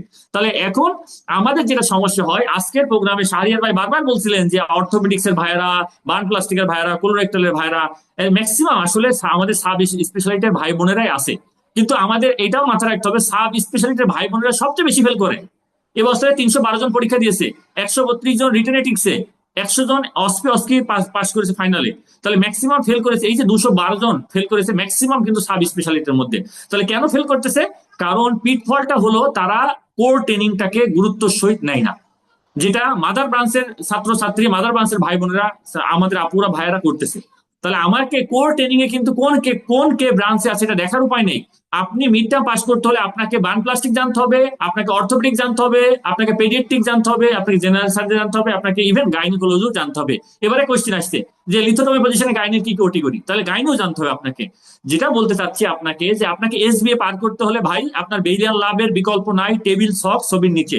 এছাড়াও আপনাকে কোর ট্রেনিংটা ভালো করে করতে হবে। এখন আপনার হাতে যে 6 মাস আছে, আপনি এনাফ টাইম, আপনি যখন যে প্রসিডিউর করবেন আপনি এটা ম্যানুয়ালে থেকে দেখে নেবেন যে এটা যে আমি একটা এনজি করব, এটার ম্যানুয়াল বেস্ট পজিশন এনজি করার কোনটা আপনি খুঁজলেই পাবেন। আশা করি আমার এসবি এর এই ছোট্ট সেশনটা আপনাকে উপকৃত হবে। এখন আসেন, এরপরে আপনি দ্বিতীয় দিন আগামী 16 তারিখে যে পরীক্ষাটা দেবেন সেটা নাম হলো শর্ট আনসার কোশ্চিন এসএকিউ। এখানে আপনাকে 60টা কোশ্চিনের আনসার দিতে হবে 3 ঘন্টার মধ্যে। প্রতিটা কোশ্চিনের জন্য আপনি সময় পাবেন 6-7 মিনিট। বিশ্বাস করেন যে আমাদের ভাই এবং বোনেরা লেখার অভ্যাস না থাকার কারণে এখান থেকে অনেক কোশ্চিনের আনসার কিন্তু ওনারা পারে না। তাহলে কি করতে হবে এটার জন্য? আপনাকে প্রত্যেক দিন এই যে জেনেসিসে পরীক্ষা নেওয়া হয়, আপনি যখনই ফ্রি থাকবেন আপনি এটা লিখে সাবমিট করে দেবেন আপনি পরীক্ষার জেনেসিসের মেইলের মাধ্যমে। আর যারা অফলাইন আসবেন আমি আবারও বলবো যে অফলাইন আসবেন, আপনারা পরীক্ষার গুরুত্ব সহিত টাইম ম্যানেজমেন্ট একেবারে স্টপওয়াচ ধরে ধরে আপনি পরীক্ষা দিবেন। আপনার 1 মিনিট যদি বেশিও মানে কোশ্চেন বাকি থাকে, আপনার যদি মনে হয় যে 1 মিনিট লাগবে, আপনি তাও লিখবেন না। আপনি এতটা সৎ থাকবেন, আপনি সৎ থাকেন, আল্লাহ তাআলা দেখবেন আপনার এই এসবিএটা এই এসএকিউটা আপনাকে উতরিয়ে দেবে। লেখার অভ্যাস করতে হবে। এখন এসএকিউ এর জন্য আপনি কি করবেন ভাই? আপনি কি করবেন? এ পর্যন্ত 8টা পরীক্ষা হয়েছে মিড টার্ম। 8 বছর মানে আজ থেকে 4 বছর আগে কোনো মিড টার্ম ছিল না, তখন পরীক্ষা ছিল, অন্য পিলি পরীক্ষা ছিল, এফসিপিএস পার্ট 1 পিলি। আমরা 8টা সেশনে এই যে এসএকিউ, এই 8টা সেশনের এসএকিউ এর কোশ্চেন গুলো আপনি কালেক্ট করবেন। আমি কালেক্ট করেছিলাম, আমরা কালেক্ট করেছিলাম, যারা পাস করছে আমি বিশ্বাস করি আমরা এই 8টা সেশনের কোশ্চেন গুলা সবগুলা সুন্দর করে আপনি সলভ করবেন। সলভ করা আছে, সবগুলো সলভ করা আছে, বিশ্বাস করেন। সলভ করা থাকলেও আপনি প্রত্যেকটা কোশ্চেন যখন পড়বেন আপনি আপনার নিজের মতো করে, আপনার একটা খাতা থাকবে, আপনি শর্ট করে সেটা লেখার চেষ্টা করবেন। শর্ট করে লেখা, যেমন শখের 4টা ফিচারের পরীক্ষা দিবে, আপনি ওখানে অনেকগুলো ফিচার থাকবেন, আপনি পরীক্ষা হলে কোন 4টা ফিচার লিখবেন, ওই 4টা ফিচার আপনি বাসায় বসে ছোট করে লেখার অভ্যাস করবেন। আপনাকে দেবে রেকটাল কার্সিনোমার স্টেজিং, ওখানে অনেকগুলো কথাবার্তা আছে, বাট পরীক্ষার হলে আপনি 2-3 মিনিটের মধ্যে রেকটাল কার্সিনোমার কিভাবে স্টেজিং করতে হয় আপনি লিখবেন। আমার বলার উদ্দেশ্য হলো এসএকিউ এর ক্ষেত্রে আপনাদেরকে লেখার অভ্যাস করতে হবে ভাই। আর লেখার অভ্যাস করলেই হবে না, বিগত সালের কোশ্চেন গুলো আপনাকে অ্যানালাইসিস করতে হবে। বিগত সালের কোশ্চেন অ্যানালাইসিস করে করে কোনটা ইম্পর্টেন্ট কোনটা আনইম্পর্টেন্ট আপনাকে বের করতে হবে। এখন আসেন, এই বছরের যে এসএকিউ এর কোশ্চেন আসছে, বিশ্বাস করেন আমি বিগত 7 সেশনের কোশ্চেন ভেজে খেয়ে ফেলেছি, প্রত্যেকটা লিখেছি, প্রত্যেকটা কোশ্চেন শর্ট করে লিখেছি। বাট এই বছরের এসএকিউ কোশ্চেন পুরোটা ডিফারেন্ট। এখানে আমরা 50 থেকে 60% বিগত সালের কোশ্চেন থেকে পেয়েছি, বাকি 30 থেকে 40% কোশ্চেন নিউলি একেবারে আনকমন নতুন ভাবে ঢুকাইছে এবছরের কোশ্চেন। আপনি চিন্তাও করতে পারেন, রোবোটিক সার্জারির মতো জিনিস আমাদেরকে দিয়েছে। তাহলে আমার বলার উদ্দেশ্য হলো যে আপনি হুবহু যে আমরা যে এসএকিউ জেনেসিস পড়াবে হুবহু কমন পড়বে এমন না, বাট আপনি যদি আপনার কোর ট্রেনিংটা ভালো করে থাকেন, একটু চোখ কান খোলা রাখেন, আপনি ওখান থেকে পরীক্ষার হল থেকে ফিরে আসতে পারবেন। জেনেসিস আপনাকে এটাই শিখাই দেবে পরীক্ষার হলে কিভাবে মাজা সোজা করে রিটেনে লিখে বের হয়ে আসা যায়। তাহলে আপনার এসএকিউ এর জন্য আপনার আবারও বলি বেইলিয়ান লাভ সাথে লেখার অভ্যাস, বিগত 8 সেশনের কোশ্চেন আপনি সলভ করে ফেলবেন, কালেক্ট করে ফেলবেন এবং বেইলিয়ান লাভের সাথে মিলিয়ে আপনারা পড়ে ফেলবেন, তাহলেই হয়ে যাবে আমাদের এসএকিউ। সর্বশেষ আছেন অসপি এবং অস্কির জন্য। আমি আবারও বলতেছি, খুব ভালো করে শুনেন, অসপি এবং অস্কির জন্য আমাদের প্রথম যিনি ফিলিং শেয়ারিং করলেন আপু জ্যোতি আপু সুন্দর করে বলেছিলেন যে আমরা অসপি এবং অস্কির জন্য রেজাল্ট যেদিন দিয়েছিল আজকে যে 8টা, এখন বাজে 8টা 30 রেজাল্ট দিয়েছিল, আগামীকাল 8টার সময় আমার পরীক্ষা। এখন চিন্তা করেন আপনি এক রাতের মধ্যে অসপি এবং অস্কি কিভাবে আপনি শেষ করবেন। এই জন্য কি করতে হবে, আমি যখন প্রিপারেশন নিয়েছিলাম তখন যখন যে অধ্যায়টা পড়তাম সেই অধ্যায়ের অসপি এবং অস্কিটা অসপি বইয়ে পড়ে ফেলতাম। অসপি জেনেসিস যে অসপি বইয়ের কথা রেদওয়ানুল্লাহ আমিনী ভাই বারবার করে উল্লেখ করলেন, সেই অসপি বইয়ের সাথে সাথে পড়ে ফেলতাম, তাহলে আমার পড়াটা গুছানো হয়ে যেত। যখনই অসপি পড়তাম, যেমন মনে করেন যে আমি ব্লাডের অধ্যায়টা পড়লাম, ব্লাডের অধ্যায় থেকে আমাদের কিন্তু একটা অসপি স্টেশন আছে, কি আছে যে আমাদের ব্লাডের যে কোনো প্রোডাক্ট গুলো ছবি দেবে, দিয়ে বলবে এটা কি, এটা কত ডিগ্রি তাপমাত্রায় এটা সংরক্ষণ করা হয়, এটার কন্টেন্ট কি, একটা ব্লাড রিকুইজিশন ফর্ম লেখেন। তাহলে এই যে ব্লাড রিকুইজিশন ফর্ম লেখা, এটা আপনাকে অসপি থেকে পড়তে হবে, অসপি থেকে শিখতে হবে। তাহলে আমার বলার উদ্দেশ্য হলো আপনি অসপির জন্য আলাদাভাবে প্রিপারেশন নেবেন না, আপনি রিটেন এবং এসবি এবং এসএকিউ এর প্রিপারেশন যখন নেবেন, বেইলিয়ান ল্যাবের যখন যে অধ্যায়টা আসবে ওই অধ্যায়টা আপনি জেনেসিসের অসপি বই এবং ডিকোডিং সার্জারি থেকে পড়ে ফেলবেন। এটা হলে আপনি অসপি ইজিলি পারবেন। এখন এছাড়াও অসপি এবং অস্কির জন্য আপনি কিন্তু ওই পরীক্ষার হলে ওই 5-6 দিন রিটেন পরীক্ষা 7 দিন পরে তো অস্কি হয়, তাহলে ওই 7-8 দিনে কিন্তু আপনি পারবেন না। আপনি পারবেন না কেন? গাট অ্যানাস্টোমোসিস দেবে আপনাকে। আমাদেরকে এবার দিয়েছে ডেন টিউব ফিক্সেশন রোমান মেথডে, আমাদেরকে এবার দিয়েছে অ্যাবারডেন নট। তাহলে এই যে অ্যাবারডেন নট, এই যে ড্রেন টিউব ফিক্সেশন, এটা কিন্তু 7-8 দিনের প্রিপারেশন না। এটা আপনি আগে থেকে ওয়ার্ডে আপনার অস্পি এবং অস্পিতে কি পড়বে ভাইয়ারা মেন্টররা গুছিয়ে দেবে, আপনি গিয়ে প্র্যাকটিস করবেন, আপনি গিয়ে হ্যান্ড নট প্র্যাকটিস করবেন, আপনি গিয়ে গাট অ্যানাস্টোমোসিস প্র্যাকটিস করবেন, আপনি গিয়ে আর্টারোটমি প্র্যাকটিস করবেন। অর্থাৎ আপনার বিসিপিএস এ ম্যানুয়ালে যে অস্পি এবং অস্কি গুলো আছে ওইগুলা আপনি এখন থেকে প্রত্যেক দিন রুটিনটিতে একটু একটু করে প্র্যাকটিস করবেন, তাহলে অস্পি এবং অস্পিটা আপনার ক্লিয়ার হয়ে যাবে। এখন আসেন অস্কির জন্য আপনার আমাদের একটা ম্যাজিক্যাল সেশন আছে। ম্যাজিক্যাল ওইটা একদম পরীক্ষা ঠিক 2 দিন আগে হয়, মেন পরীক্ষার 2 দিন আগে হয়। ওই ম্যাজিক্যাল সেশনে আপনাকে অস্কি অংশটা মানে কাউন্সিলিং, হিস্ট্রি টেকিং, তারপরে এক্সামিনেশন আপনাকে চমৎকার ভাবে ওখানে দেখিয়ে দেওয়া হবে। ওই স্টেশনে আপনি ইনশাল্লাহ পারবেন। এবং একটা আইওই আছে, যারা এই আইওইর জন্য আলাদাভাবে পড়তে হবে না। থাইরয়েড বলেন, ডিভিটি, আমাদের যখন এবছরে ডিভিটি ছিল, আপনাদের সামনের বছরে থাইরয়েড আসতে পারে, আপনাদের আগামী বছরে বেস্ট আসতে পারে। আমার কথা হলো আলাদাভাবে আইওইর জন্য পড়া লাগে না, আপনি যেগুলো বড় বড় টপিক পড়লেই আপনার অস্পি এবং অস্পি অংশটা আপনার শেষ হয়ে যায়। তাহলে আমি যে 3টা সেক্টর নিয়ে কথা বললাম, সর্বশেষ ছিল অস্পি এবং অস্কি।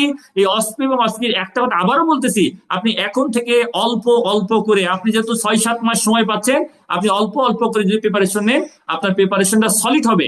বিশ্বাস করেন, আমি আমার প্রিপারেশনটা 3 থেকে 3 মাস 10 দিন ধরে নিয়েছিলাম। আমাদের সময় এই ব্যাচটা ছিল না, আমাদের সময় লং ব্যাচ ছিল 6 মাসের, কিন্তু আপনাদের এটা আরো বেশি। তাহলে আমি একটা লং ব্যাচে ছিলাম, আমার প্রিপারেশনটা একদমই গোছানো হয়েছিল, এই জন্য আমার কোনো ধরনের ভয় ছিল না। আমার প্রিপারেশন, আমি প্রত্যেকটা পরীক্ষা এভারেজ দিয়ে গেছি, আমার পাস হয়ে গেছে। আমি এসবিএ এভারেজ দিয়েছি, পাস হয়ে গেছে। এসএকিউ পরীক্ষাটা আমার ভালো হয়েছিল, কারণ আমার রিটেনের অভ্যাস, লেখা ভালো ছিল। যত কোশ্চিন আসুক আমি বেসিক জিনিসটা লিখে এসেছি, অল্প লিখে এসেছি, আমি এখান থেকে উতরে আসছি। আর অস্পি এবং অস্কির জন্য আমি বললাম, আমি যখন যেটা পড়ছিলাম, আমি রিটেন শেষ, আমরা যখন রিটেনের পরে যখন অস্পির জন্য জেনেসিসে গেছিলাম, অনেকের দেখছি তখন পড়াই হয়নি। আর আমরা যারা কয়েকজন আগে থেকে অল্প অল্প করে গুছিয়ে পড়ছিলাম, গ্রুপ ডিসকাস করে, আমাদের তখন 70 to 80% অস্পির প্রিপারেশন নেওয়া অলরেডি শেষ। তাহলে আমাদের তখন আমরা ভালো করছি, এবং আলটিমেটলি ওইটাই হয়েছে, ওই ইফেক্টটা আমরা অস্পি এবং অস্কি স্টেশনে গিয়ে দেখছি যে আমাদের প্রিপারেশন আসলেই ভালো, কারণ পরীক্ষার হলে পারফরমেন্স আমরা অন্যদের তুলনায় অনেক ভালো করতে পারছি। এখন আসেন যে এফসিপিএস বা বিসিপিএস এর মিড টার্ম ভাই এখন ডিফারেন্ট হয়ে গেছে। আগে বাংলায় কাউন্সিলিং না করলে সারা বকা দিত, আর এই বছরে ভাই আসছে কি জানেন, আমাদের কাউন্সিলিং আসছে আনডিসেন্টেড না, আমাদের টেস্টিকুলার সেমিনোমা আসছে। এই সেমিনোমা অর্কাডেক্টমির কনসেন্টের জন্য আমাদের কাউন্সিলিং নিতে দিয়েছে ইংলিশে। বিশ্বাস করেন 1জন না 2জন আপু আছেন যারা ইংলিশে কাউন্সিলিং নিয়েছেন, বাকি আমরা যারা ছিলাম গরু গাধা, আমরা বাংলায় নিয়েছি, পারি নাই, অভ্যাস করে যাই নাই। ওরা পুরোটা এমআরসিএস এর এমসিপিএস না এমআরসিএস এর প্রোটোকলে যাচ্ছে, অর্থাৎ অনেক বেশি আপগ্রেড করছে বিসিপিএস, আগে এটা ছিল না ভাই, বুঝছেন? তাহলে আপনাদেরকে সময়ের সাথে সাথে আপগ্রেড হতে হবে। আপগ্রেড কিভাবে হবেন? জেনেসিস আপনাদেরকে এই আপগ্রেডটা করবে। তো সুতরাং আপনাদের হতাশ হওয়ার কিচ্ছু নাই, আপনাদের যেহেতু অনেক সময়টা হেলাফেলা করারও কিছু নাই। আপনি আপনার প্রিপারেশনটা থরে থরে মাথার মধ্যে একদম তাক তাক তাক তাক করে সুন্দর করে সাজান, ইনশাল্লাহ আপনার প্রিপারেশন হবে সলিড, আপনি একবারে পাস করে যাবেন, আপনার ট্রেনিংটা স্মুথ হবে। মিড টার্মের পরে আপনি ডিফারেন্ট আপনিকে আবিষ্কার করবেন, সেই আশাবাদী আমি ব্যক্ত করব।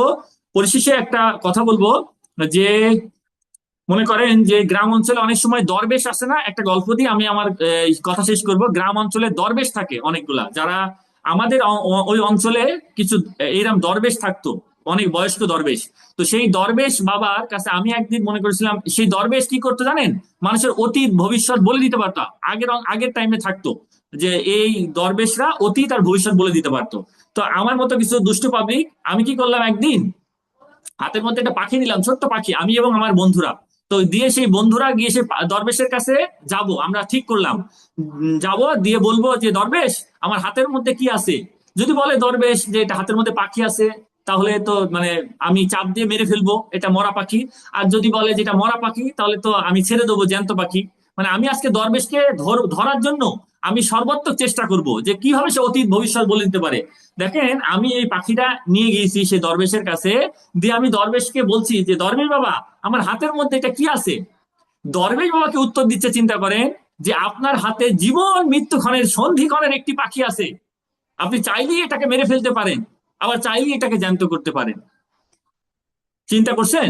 এটা বলার উদ্দেশ্য হলো ভাই, আজকে তারা এই ওরিয়েন্টেশন প্রোগ্রাম আপনারা করছেন, আগামী ডিসেম্বরের 15 তারিখে আপনি চাইলেই পাস করতে পারেন, আপনি চাইলেই ফেল করতে পারেন। আপনি যদি আমাদের সাথে, জেনেসিসের সাথে বা সিস্টেমেটিক ওয়েতে না পড়েন, আপনি আগামী ডিসেম্বরে ফেল করবেন। আর আপনি যদি আমাদের সাথে থাকেন বা আমাদের গাইডলাইন ফলো করেন, বিশ্বাস করেন আপনি পাস করে যাবেন। কারণ এটা এমন একটা প্রোফর্মা, আপনি আমাদের গাইডলাইন ফলো করলেই ইজিলি, আমি বললাম আমি পারছি, আপু পারছে, ভাইয়ারা পারছে, সবাই পারছে, আমরা একবার পারছি, আপনারাও একবার পারবেন। তো সেই উদারত আহ্বান রাখবো, আপনারা নিজেরাই চাইলে পাস করবেন। সবাই অনেক কষ্ট করতেছেন, ট্রেনিং এর ফাঁকে একটু একটু সময় ব্যয় করে একটু পড়াটা পড়েন মিড টার্মে। আর যে কোনো প্রয়োজনে আমাদেরকে পাবেন পাশে। বেলিয়ার লাভটা 30টা বা 32টা অধ্যায় পড়তে হয়, আমার কাছে গোছানো আছে, আপনাদের কাছে গোছানো আছে, আমরা সব দিয়ে দেবো। আপনাদের কোনো চিন্তা নেই, আপনাদের কাজ একটু টেবিলে বসা, একটু কষ্ট করা, সব কিছু ফেলে একটু টেবিলে বসে, বাচ্চা কোলে নিয়ে হোক, ট্রেনিং একটু কম যে হোক, আপনারা একটু পড়ার পরিবেশটা তৈরি করেন, পড়ার পরিবেশে ফিরে আসেন, টেবিলে ফিরে আসেন, ইনশাল্লাহ পাস হয়ে যাবে। তো সবাইকে অসংখ্য ধন্যবাদ এত কষ্ট করে আমার কথাগুলো শোনার জন্য। ইনশাল্লাহ সবার জন্য শুভকামনা, দেখা হবে আগামী সামনের দিনগুলোতে। আল্লাহ হাফেজ, সালামু আলাইকুম। ওয়ালাইকুম আসসালাম। থ্যাংক ইউ ইমরান হোসেন ভাই। আসলে মানে কি বলবো, আমি অনেক মনোযোগ সহকারে কথাগুলো শুনতেছিলাম, আবার একটু আফসোসও হচ্ছিল যে আসলে আমি আমার মিড টার্মের সময় আসলে এরকম মেন্টর পাই নাই। ঠিক আছে, যারা যে এত সুন্দর করে, এত ইন্সপায়ারবল করে কথাগুলো বলার। ঠিক আছে, তো আমার ইচ্ছা থাকলো ভবিষ্যতে কখনো আপনার কোনো একটা ক্লাসে অ্যাজ এ স্টুডেন্ট হিসেবে জয়েন করার। থ্যাংক ইউ ভাইয়া। আজকে যেহেতু অলরেডি অনেক সময় হয়ে গেছে, আসলে আর বিস্তারিত কথায় গেলাম না, ভবিষ্যতে হয়তো কথা হবে। তো আমরা আমাদের আজকের সেশনের সবচাইতে গুরুত্বপূর্ণ সেশনে এখন যাচ্ছি। সেটা হচ্ছে যে এই মুহূর্তে আমাদের সামনে যে মানে স্পিচ নিয়ে আসতেছেন আমাদের জেনেসিস মেন্টর প্যানেলের মধ্যে সবচেয়ে জনপ্রিয় মেন্টর, পাশাপাশি এই যে আজকে জেনেসিস মিড টার্ম সার্জারি যে ব্যাচটা আপনারা দেখতেছেন, প্লাস প্রিভিয়াসলি যতগুলো ব্যাচ রান করে আসছে, এই যে ডে বাই ডে যে ডেভেলপ, এই যে ব্যাচটা, এই সমস্ত কিছু সমন্বয় প্লাস অর্গানাইজেশন বা পৃষ্ঠপোষকতা সবকিছু যিনি করতেছেন, তিনি হচ্ছে আমাদের ডক্টর ফারজানা ইয়াসমিন আপু। আপু আমার আমি যখন জেনেসিসের মিড টার্মে স্টুডেন্ট ছিলাম, তখনও আপু আমার মেন্টর ছিলেন। তো হচ্ছে আমি আপুকে অনুরোধ করব এই প্রোগ্রামের এই শেষ অংশে এসে আমাদের আপকামিং যে ডিসেম্বর 2026-এর যে মিড টার্ম সার্জারি পরীক্ষা হতে যাচ্ছে, এই যে লং ব্যাচটা আজকে ওরিয়েন্টেশনের মাধ্যমে শুরু হচ্ছে, এই ব্যাচের স্টুডেন্টদের উদ্দেশ্যে, প্লাস পাশাপাশি এক্সাম, পাশাপাশি আমাদের সিলেবাস এবং পাশাপাশি প্রিপারেশন, এবং সেই সাথে কিভাবে ক্লাস জয়েন করা, কিভাবে পরীক্ষা অ্যাটেন্ড করা, অনলাইন এবং অফলাইন কোনটার কি গুরুত্ব, সবকিছু মিলে আপুকে অনুরোধ করব আমাদের উদ্দেশ্যে তার সবচেয়ে ভ্যালুয়েবল স্পিচ গুলো আমাদের দিতে। ডক্টর ফারজানা ইয়াসমিন আপু, আপু আপনাকে ইনভাইট করতেছি। আসসালামু আলাইকুম ভাইয়া, আমাকে শোনা যাচ্ছে? হ্যাঁ, ওয়ালাইকুম আসসালাম ক্লিয়ার? আপু, প্লিজ কন্টিনিউ। জি, ক্লিয়ার আপু। আচ্ছা, ঠিক আছে। সবাইকে স্বাগত ডিসেম্বরের 26-এ লং ব্যাচে যারা আমরা ভর্তি হয়েছি, এবং এতক্ষণ যারা পেশেন্টলি শুনেছি, তাদেরকে আমি ফার্স্টে অ্যাপ্রিসিয়েট করতে চাই। কারণ আমাদের যখন ইনশাআল্লাহ ব্যাচে ক্লাসগুলো চলবে, তখন কিন্তু এটা 3 ঘন্টার মতো। হ্যাঁ, 3 ঘন্টা থেকে 3.25 ঘন্টা, 3.5 ঘন্টা, আমরা চেষ্টা করি 3 ঘন্টার মধ্যে শেষ করে দিতে, কারণ টপিক গুলো অনেক বেশি থাকে। তো আজকে যারা পেশেন্টলি শুনেছেন, আশা করছি ইনশাআল্লাহ আমাদের কিন্তু এখন, আমি একটু আগে কাউন্ট করছিলাম, যে আমাদের কিন্তু 7.5 মাসের মতো পাচ্ছি, তাই তো? যারা লং ব্যাচে ভর্তি হচ্ছি 7.5 মাসের মতো পাচ্ছি। তো এই 7.5 মাসে ইনশাল্লাহ জেনেসিসের ক্লাস গুলো পেশেন্টলি আপনারা করতে পারবেন। এখন পর্যন্ত যারা আছেন, আমি একটু পরপর দেখছিলাম যে আসলে কয়জন থাকছে। তো খুব ইম্পর্টেন্ট কিছু কথা ইন শর্টে আমি বলতে চাই। আমাদের যে এক্সামটা, এই এক্সামের ব্যাপারে আমাদের আইডিয়া সবার আছে কিনা, কেউ যদি একটু রেসপন্স করতেন তাহলে আমাদের অনেক কম শর্ট টাইমে আমরা প্রসিড করতাম। আর যেহেতু আমাদের একটা ইন্টারঅ্যাক্টিভ ক্লাস হবে অলওয়েজ, তো আজকে থেকে আমরা শুরু করি ইন্টারঅ্যাকশনটা, ঠিক আছে? তো আমাদের কোনো আইডিয়া আছে যে আমরা আসলে রিটেনটা বা আমাদের অস্কিটা কিরকম হয় বা কি কি থাকে? কোনো আইডিয়া আছে? যে কোনো একজন ভলেন্টিয়ারিং একটু করেন কাইন্ডলি, জাস্ট একটু রেসপন্স করেন, আমি ইন শর্টে বলে দিতে চাচ্ছি। কিন্তু একটু আইডিয়া আছে কি, বা কোয়েশ্চেনটা আমরা কি দেখেছি একবারও এস রিটেনের? কেউ একটু বলবেন কাইন্ডলি? একজন? জি আপু, এসএকিউ এর কোশ্চেন দেখেছিলাম লাস্ট সেশনের। আচ্ছা, ঠিক আছে। তাহলে আমি একটু ইন শর্টে বলে দিচ্ছি এবং আরেকটা রিকোয়েস্ট শুরুতেই করছি যে আমাদের যারা ফ্রেন্ডরা থাকবে বা যারা কলিগস থাকবেন যারা মিড টার্ম দিবেন ইনশাল্লাহ আপনাদের সাথে ডিসেম্বর 26-এ ইনশাল্লাহ, তাদেরকে আমরা যেন রিকোয়েস্টটা করি যে এই ওরিয়েন্টেশনটা এবং ফার্স্ট ক্লাস কিন্তু আপনাদের হবে how to prepare for mid term surgery. এই ফার্স্ট ক্লাসটা রাখা হয় এই কারণেই ওরিয়েন্টেশনের সাথে, যাতে করে এই 7.5 মাসে আপনি জেনেসিস থেকে কিভাবে সাপোর্টটা পাবেন এবং কিভাবে আপনি প্রিপারেশন নেবেন, পরবর্তীতে খালি পড়বেন। এবং যারা এটা মিস করে তারা কিন্তু পরবর্তীতে এগুলো বিভিন্ন বিষয় নিয়ে কোয়েশ্চেন করেন, যেগুলো অ্যাকচুয়ালি এই দুটো সেশনে আমাদের ক্লিয়ার হয়ে যায়। তাই রিকোয়েস্ট করবো যারা আজকে নাই কিন্তু আপনারা জানেন যে ডিসেম্বর 26-এ পরীক্ষা দিবে, কাইন্ডলি একটু বলবেন যে এটা শুনে নিতে, রেকর্ডেড হলো এটা যেন তারা শুনে নেয়। ঠিক আছে, তাহলে আমরা শুরু করছি যে আমাদের সেগমেন্টস গুলো অলরেডি ডিসকাসড হয়ে গেছে, যে রিটেন থাকছে এবং তারপর রিটেনে আমরা যদি পাস করি তাহলে আমরা কিন্তু পরবর্তী অস্কির জন্য এলিজিবল হই। ঠিক আছে, তাহলে রিটেনে আমাদের কি থাকে, পেপার 1, পেপার 2। পেপার 1-এ থাকে আমাদের সিঙ্গেল বেস্ট আনসার। এই সিঙ্গেল বেস্ট আনসার টোটাল 50টা থাকে, এটা অলরেডি বলা হয়ে গেছে, এবং 2 মার্কস করে থাকে প্রত্যেকটা, তাহলে আমাদের এই 100 মার্কস। ঠিক আছে, এবং এটাই কিন্তু গেম চেঞ্জার অ্যাকচুয়ালি, যে এসবিএটা যারা একটু কম্পারেটিভলি ভালো হয়, পাসিং রেটটা তার জন্য মানে পাস করাটা একটু ইজিয়ার হয়। আর পেপার 2-তে কি থাকছে আমাদের short answer question. Short answer কোয়েশ্চেনে আমাদের যেটা থাকে সেটা হলো এই এসবিএটা, সরি পেপার 1 যেটা থাকছে সেটা কিন্তু আমাদের 1 ঘন্টা 40 মিনিট। আর পেপার 2 যেটা শর্ট আনসার কোয়েশ্চেন, এটা আমাদের থাকে 3 ঘন্টার। টোটাল 3 ঘন্টার পরীক্ষা হয়, 4টা গ্রুপে আমাদের কোয়েশ্চেন গুলো থাকে। যারা কোয়েশ্চেন দেখেছেন আর যারা দেখেননি কাইন্ডলি ইনশাল্লাহ আজকালের মধ্যে দেখে নেবেন যে ফরম্যাটটা 4টা গ্রুপে থাকছে। আমাদের প্রতিটা গ্রুপে আমাদের 5টা করে কোয়েশ্চেন থাকে, তাহলে আমাদের 20টা কোয়েশ্চেন। কিন্তু আমরা বলি 20টা কোয়েশ্চেন 3 ঘন্টা, প্রত্যেকটা কোয়েশ্চেনে আমাদের 3টা করে সাব কোয়েশ্চেন থাকে।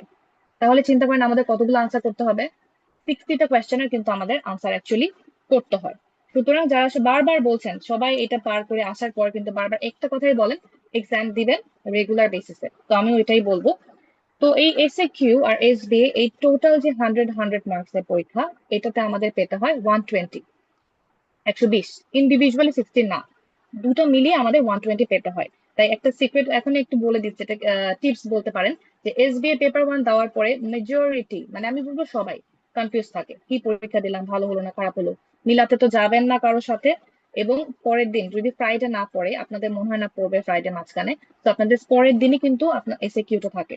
ঠিক আছে, তো এসএকিউ এর জন্য কারোর সাথে না মিলিয়ে এসবিএ কারোর সাথে না মিলিয়ে এসএকিউ এর প্রিপারেশন নেবেন, চোখ নাক মুখ বন্ধ করে, যে আমি এসএকিউ তে এগুলো পড়ে যাবো আগের দিন, ওগুলো প্রিপারেশন দিবেন এবং এসএকিউ পরীক্ষাটা দিবেন। কারণ পেপার 1 পেপার 2 মিলিয়ে আমাদের 120, কোনো কারণে এসবি যদি খারাপ হয়ে যায় বাট আমরা যে ফেল করবো তা কিন্তু না, আমাদের এসএকিউ দিয়ে মার্কটা ইনশাল্লাহ উঠে যাবে। আচ্ছা, এই দুটো আমাদের পরীক্ষা দেওয়ার পরে জেনেসিস এর সাথে ইনশাল্লাহ থাকবেন, কারণ তখন আপনাদের একটা অস্কি ব্যাচ হবে, লং ব্যাচে যারা আছেন তারা ইনশাল্লাহ অস্কি ব্যাচে থাকবেন। তো ওই 10 দিন আমাদের তো টেনশন কাজ করবে, 7 দিন বা 10 দিন, ঠিক আছে, তার মধ্যে আমাদের কিন্তু অস্কির ডেটটা হয়ে যায় এবং রেজাল্টের একদিন পরে দেখা যায় যে আমাদের অস্কি পরীক্ষাটা হয়। তো আমরা রিটেনের পরদিন থেকেই জেনেসিসে যাব এবং অস্কি প্র্যাকটিস করবো, তখন প্র্যাকটিস সেশন চলবে মেইনলি। ঠিক আছে, তো আমাদের অস্কিতে কি থাকছে, আমাদের দুটো পার্ট, একটা হলো অস্কি যেটা আমরা প্রফেশনাল এক্সামিনেশনে দিই, আর একটা হলো আমাদের ক্লিনিক্যাল পার্ট। অস্কিতে আমাদের থাকে টোটাল 10টা স্টেশন, আর অস্কি যেটা ক্লিনিক্যাল পার্ট সেখানে থাকে 5টা। সেই 5টা একটু আমি বলি যে যত এখন কিন্তু স্ট্রাকচার চেঞ্জ হচ্ছে প্রতিটা সেশনে, আমার সেশনে যেটা ছিল এরপরের সেশন আরো ডিফারেন্ট, একটু চেঞ্জ এভাবে করে করে এখনো কিন্তু মিড টার্মটা স্টেবল না। পার্ট 1 যেরকম স্টেবল, পার্ট 2 যেরকম স্টেবল, মিড টার্মটা কিন্তু স্টেবল এখনো না। তো এই ক্ষেত্রে কি চেঞ্জ হয় সেটা আমাদের দেখার প্রয়োজন নাই, কারণ কি আমরা এটা মেনে নিব যে হ্যাঁ চেঞ্জ হবে, বাট আমি ওয়ার্স্টের জন্য প্রিপেয়ার থাকবো। তো এই 7 দিন পরে যে অস্কি পরীক্ষাটা হবে ক্লিনিক্যাল পার্টে, এই জিনিসটা ফিক্সড, এটা আমি বলতে পারি, কারণ যে স্যারদের মধ্যে ডিসকাশনে ফিক্সড হয়েছে যে দুইটা থাকবে আপনাদের হিস্ট্রি টেকিং, দুটো হিস্ট্রি টেকিং থাকে। ওই রিলেটেড স্যার আপনাকে কোয়েশ্চেন আরো করতে পারে। 10 মিনিট করে থাকবে এই ক্লিনিক্যালটা, যে 5টা স্টেশনের কথা বলছি আমি, 10 মিনিট করে থাকে এবং দুইটা স্টেশনে পাবেন হিস্ট্রি টেকিং, সেটা ব্রেস্টের হোক, থাইরয়েড হোক, আপার অ্যাবডোমিনাল লাম্প হোক, রাইট এলেক্টোসে লাম্প হোক, আপনি হিস্ট্রি নেবেন। এবং আর দুটো থাকে এক্সামিনেশন, দুটা স্টেশন আপনাকে এক্সামিনেশন করতে হবে, স্যারদেরকে ফেস করতে হবে, সবগুলোতে কিন্তু ইন্টারঅ্যাক্টিভ। এবং লাস্ট একটা স্টেশন 5 নাম্বারটা থাকে, সেখানে কিছু পারফর্ম করতে বলা থাকে, অথবা স্যাররা আপনাদের সাথে পার্ট 2-র মতো ডিরেক্ট ইন্টারঅ্যাক্ট করবে, যেমন এবার ছিল ডিভিটি নিয়ে, এর আগে কিছু ছিল যেমন ল্যাপারোস্কোপিক টাওয়ার নিয়ে। যে আপনি কিভাবে কানেক্ট করবেন কিভাবে এবং সেই রিলেটেড কোয়েশ্চেন আপনাকে ফেস করতে হবে। ইনশাআল্লাহ জেনেসিস এর সাথে থাকলে তো এটা বুঝবেন, বাট একটা আইডিয়া দাও যে আমাদের 5টা স্টেশনে এই কয়টা জিনিস ফিক্সড, 2টা হিস্ট্রি টেকিং, 2টা ক্লিনিক্যাল এক্সামিনেশন, আর একটা ইউজুয়ালি ইন্টারঅ্যাক্টিভ পুরা সোল। ঠিক আছে, এবার আসি অস্পিতে, যেটা আমাদের 10টা স্টেশন থাকে, ইউজুয়ালি এটা দিয়ে শুরু হয়। একই দিনে হবে অস্কিটা, প্র্যাকটিক্যাল এবং ক্লিনিক্যাল পার্ট একই দিনে হবে, বাট প্রথমে ইউজুয়ালি থাকে প্র্যাকটিক্যাল পার্ট এবং তারপরে এই ক্লিনিক্যাল স্টেশন গুলো হয়। তো প্র্যাকটিক্যাল যেটা অস্পি সেটা আমাদের 5 মিনিট করে 10টা স্টেশন। ঠিক আছে, এবং এই ডিটেইলসে আরো ইনশাল্লাহ আমরা বলবো how to prepare for mid term সার্জারিতে, ইভেন এনভায়রনমেন্টে কেমন থাকে সেটা নিয়ে ইনশাল্লাহ ডিসকাশন হবে। তাহলে আমাদের অস্পিতে যে 10টা স্টেশনের মধ্যে ইউজুয়ালি থাকে প্রসিডিউর 2টা থাকবে, একটা ড্রাই একটা ওয়েট, যেটা ইমরান ভাইয়াও বললেন যে ওনাদের ব্রেন ফিক্সেশন ছিল, সাথে অ্যাবারডিন ছিল, 2টা প্রসিডিউর, 2টা রেডিওলজি থাকে। এবং তার মধ্যে বললাম যে যে মিড টার্ম এখনো সুইঙ্গিং, তো এটা কেন বলছি যে একটা স্টেশনে এবার কিন্তু রেডিওলজি 4টা দিয়েছিল, তো এট এ টাইমে 5 মিনিটে আপনাকে 4টা ফেস করতে হয়েছে, যেটা অ্যাকচুয়ালি পার্ট 2 প্যাটার্ন।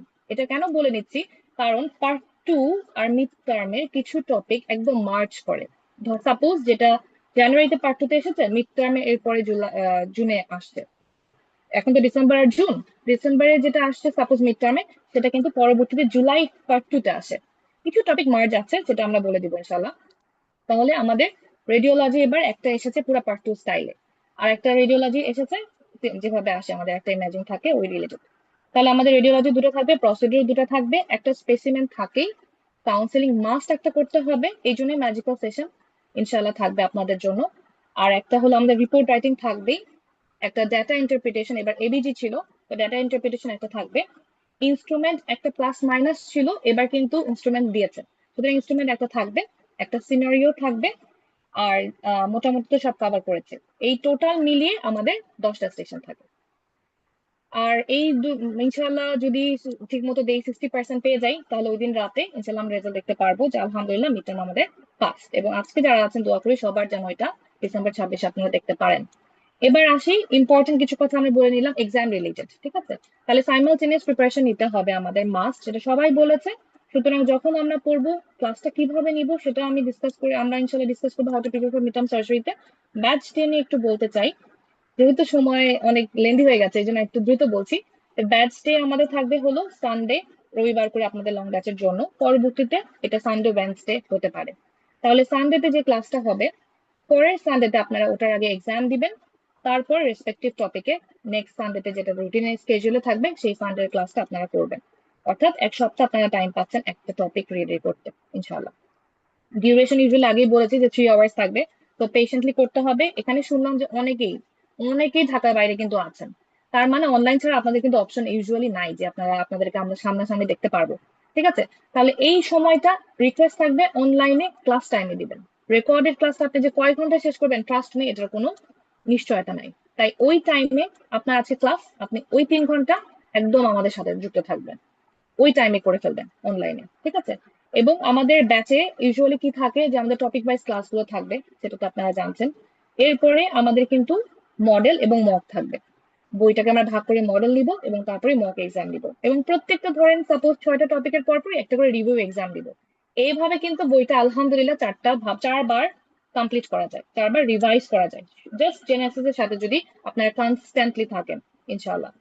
আচ্ছা, আর একটা যেটা বিষয় আমি বলতে চাচ্ছিলাম যে আমরা আমাদের যে 7.5 মাস সময়, এই সময়টা যেন আমরা মনে না করি যে প্রথম থেকে ক্লাসগুলো করবো না, যেটা মানে মেজরিটি করেন, প্রথম থেকে কাজগুলো করেন না, কিছু ক্লাস জমে যায়, লাস্টের দিকে গিয়ে আর রেগুলারিটি মেনটেন করতে পারেন না, এবং একদম লাস্টের মান্থে নক দেন আমাদেরকে যে আমরা কি করবো, এখন ক্লাসগুলো তো করিনি, তাহলে কি শুধু কোয়েশ্চেন সলভ করবো। তাহলে আমার রিকোয়েস্ট, যেহেতু 7.5 মাস একটা লং ব্যাচে আপনারা ইনভেস্ট করেছেন নিজেকে, তাহলে এই 7.5 মাসটাই দেন সুন্দর মতো কম সময় পড়ে, প্রতিদিন পড়ে আমরা যেন ইজিলি পাস করে আসতে পারি।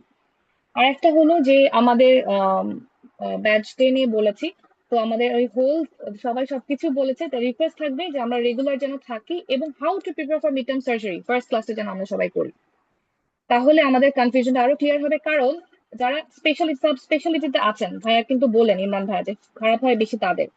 এটা আরেকটা কারণ হলো যে আমরা কিন্তু বেলিয়ান লাস্টটাকে যারা সাব স্পেশালিটিতে আছি, হয়তো এটা আমাদের মাথায় আসে যে আমাদের তো মিড টার্মের পরে আমাদের রেসপেক্টিভ সাবজেক্টের বুক পড়তে হবে, কোলোরেক্টাল বলেন, এখানে প্লাস্টিক সার্জারি আছেন, অর্থোপেডিকে আছেন, নিউরোসার্জারিতে আছেন, তো তো তারা কিন্তু মনে করতে পারেন, কিন্তু একটা রিকোয়েস্ট থাকবে যে বেলিয়ান লাভ ছাড়া কিন্তু আমাদের মিড টার্ম পাস হবে না। এবং এই 2 বছর বেলিয়ান লাভটাকেই পড়তে হবে দেখে, এটা একটু আগেই বলে রাখি যে আমরা কিন্তু শীতটাকে এনকারেজ করি না। যারা সাব স্পেশালিটি থাকেন তাদের একটা আলাদা ডিমান্ড থাকে যে আমাদের একটু শীত প্রোভাইড করেন যাতে শীতটা শুধু পড়তে পারি। বাট সিঙ্গেল বেস্ট আনসারের জন্য কোনো শীত দিয়ে আসলে কেউ পাস করতে পারবে না, যেটা আমরা মিড টার্ম যারা দিয়ে পাস করি, যে বেলিয়ান লাভ ছাড়া কোনো উপায় আমাদের নেই।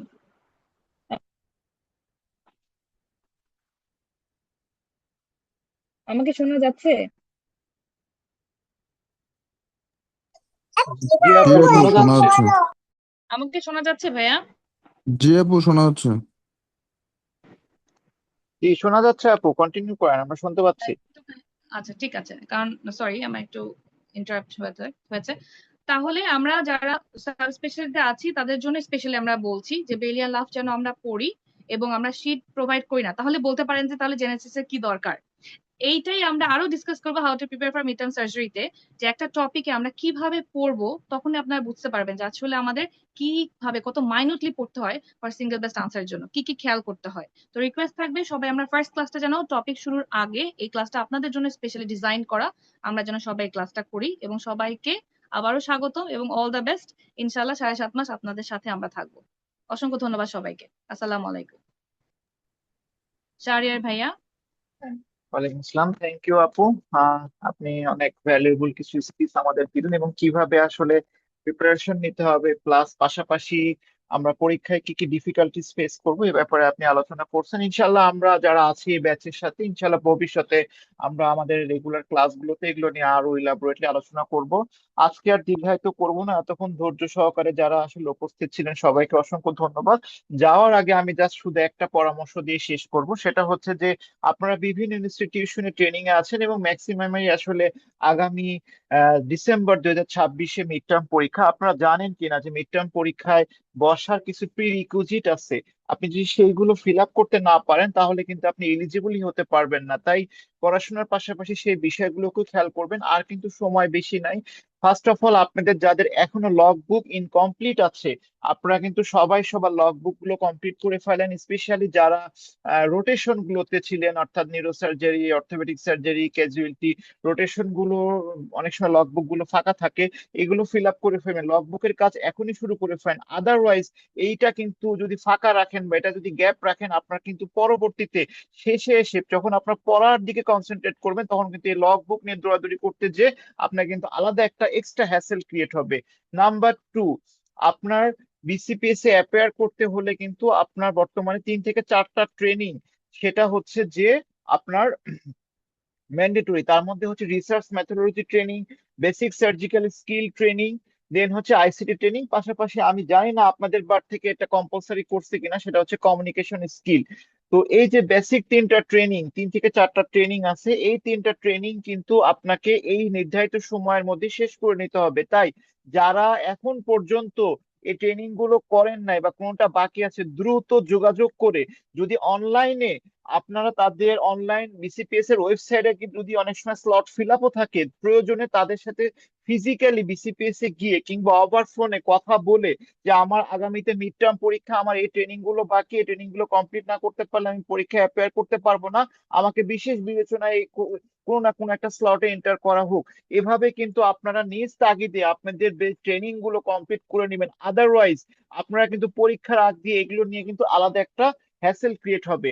আর সবশেষ যে কথা, আপনি কিন্তু আপনাদের ডিসেম্বরের শেষের দিকে বা মাঝামাঝি পরীক্ষা হবে, আপনি আপনার পরীক্ষার যে ডিসেম্বর মাস পুরোটাই কিন্তু আপনাকে কিন্তু ব্যস্ত রাখবে বিসিপিএস। সেটা হচ্ছে যে শেষ সময় কিন্তু আপনার অনেক দৌড়াদৌড়ি থাকবে। একে তো এই লগ বুক আর ট্রেনিং তো আছে, সেই সাথে আপনার ইনস্টিটিউশন থেকে আপনার ক্লিয়ারেন্স নেওয়া, আপনার আপনার ট্রেনিং সার্টিফিকেট কালেক্ট করা, সেগুলো আবার আপনার ইউনিট হেড পাশাপাশি ডিরেক্টর সবকিছু মিলে এই সিগনেচার কালেক্ট করে আবার বিসিপিএস এ যে জমা দিয়ে আসা, এই যে এই হ্যাসেল গুলো, এই দৌড়াদৌড়ি, এই হ্যাসেল গুলো কিন্তু আপনাদের শেষ মাসগুলোতে আসবে। ইভেন সবচেয়ে পেইনফুল যেটা, যে একদম আপনি সব কাগজপত্র সাবমিট করে দিয়ে আসছেন, ঠিক আপনার পরীক্ষার 5 থেকে 7 দিন আগে আবার একটা বলবে একটা প্রফেশনাল ট্রেনিং সার্টিফিকেট নিয়ে আসো, আবার একটা প্রফেশনাল ট্রেনিং সার্টিফিকেট আপনি রেডি করবেন, আপনার ইউনিট হেড বা ডিপার্টমেন্ট হেডের সাইন নেবেন, আপনার ডিরেক্টর স্যারের সাইন নেবেন, নিয়ে আবার জমা দিয়ে আসেন। যারা ঢাকায় আছে তারা নয়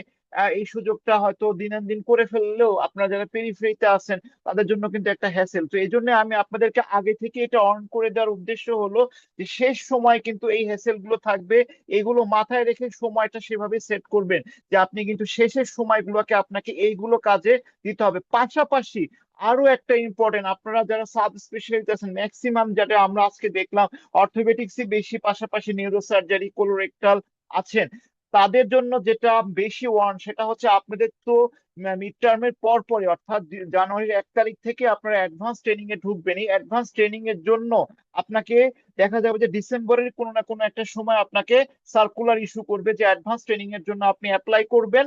অ্যাপ্লাই করে হয়তো তারা হয়তো বলতে পারে যে অমুক দিন সাক্ষাৎকার, ধরেন ডিসেম্বরের আপনার পরীক্ষা, ঠিক এই পরীক্ষা 3-4 দিন আগে বললো যে সাক্ষাৎকারের জন্য আপনি যেখানে যেখানে ফর্ম সাবমিট করছেন সেখানে সেখানে সাক্ষাৎকারের জন্য আপনাকে ডাকলো।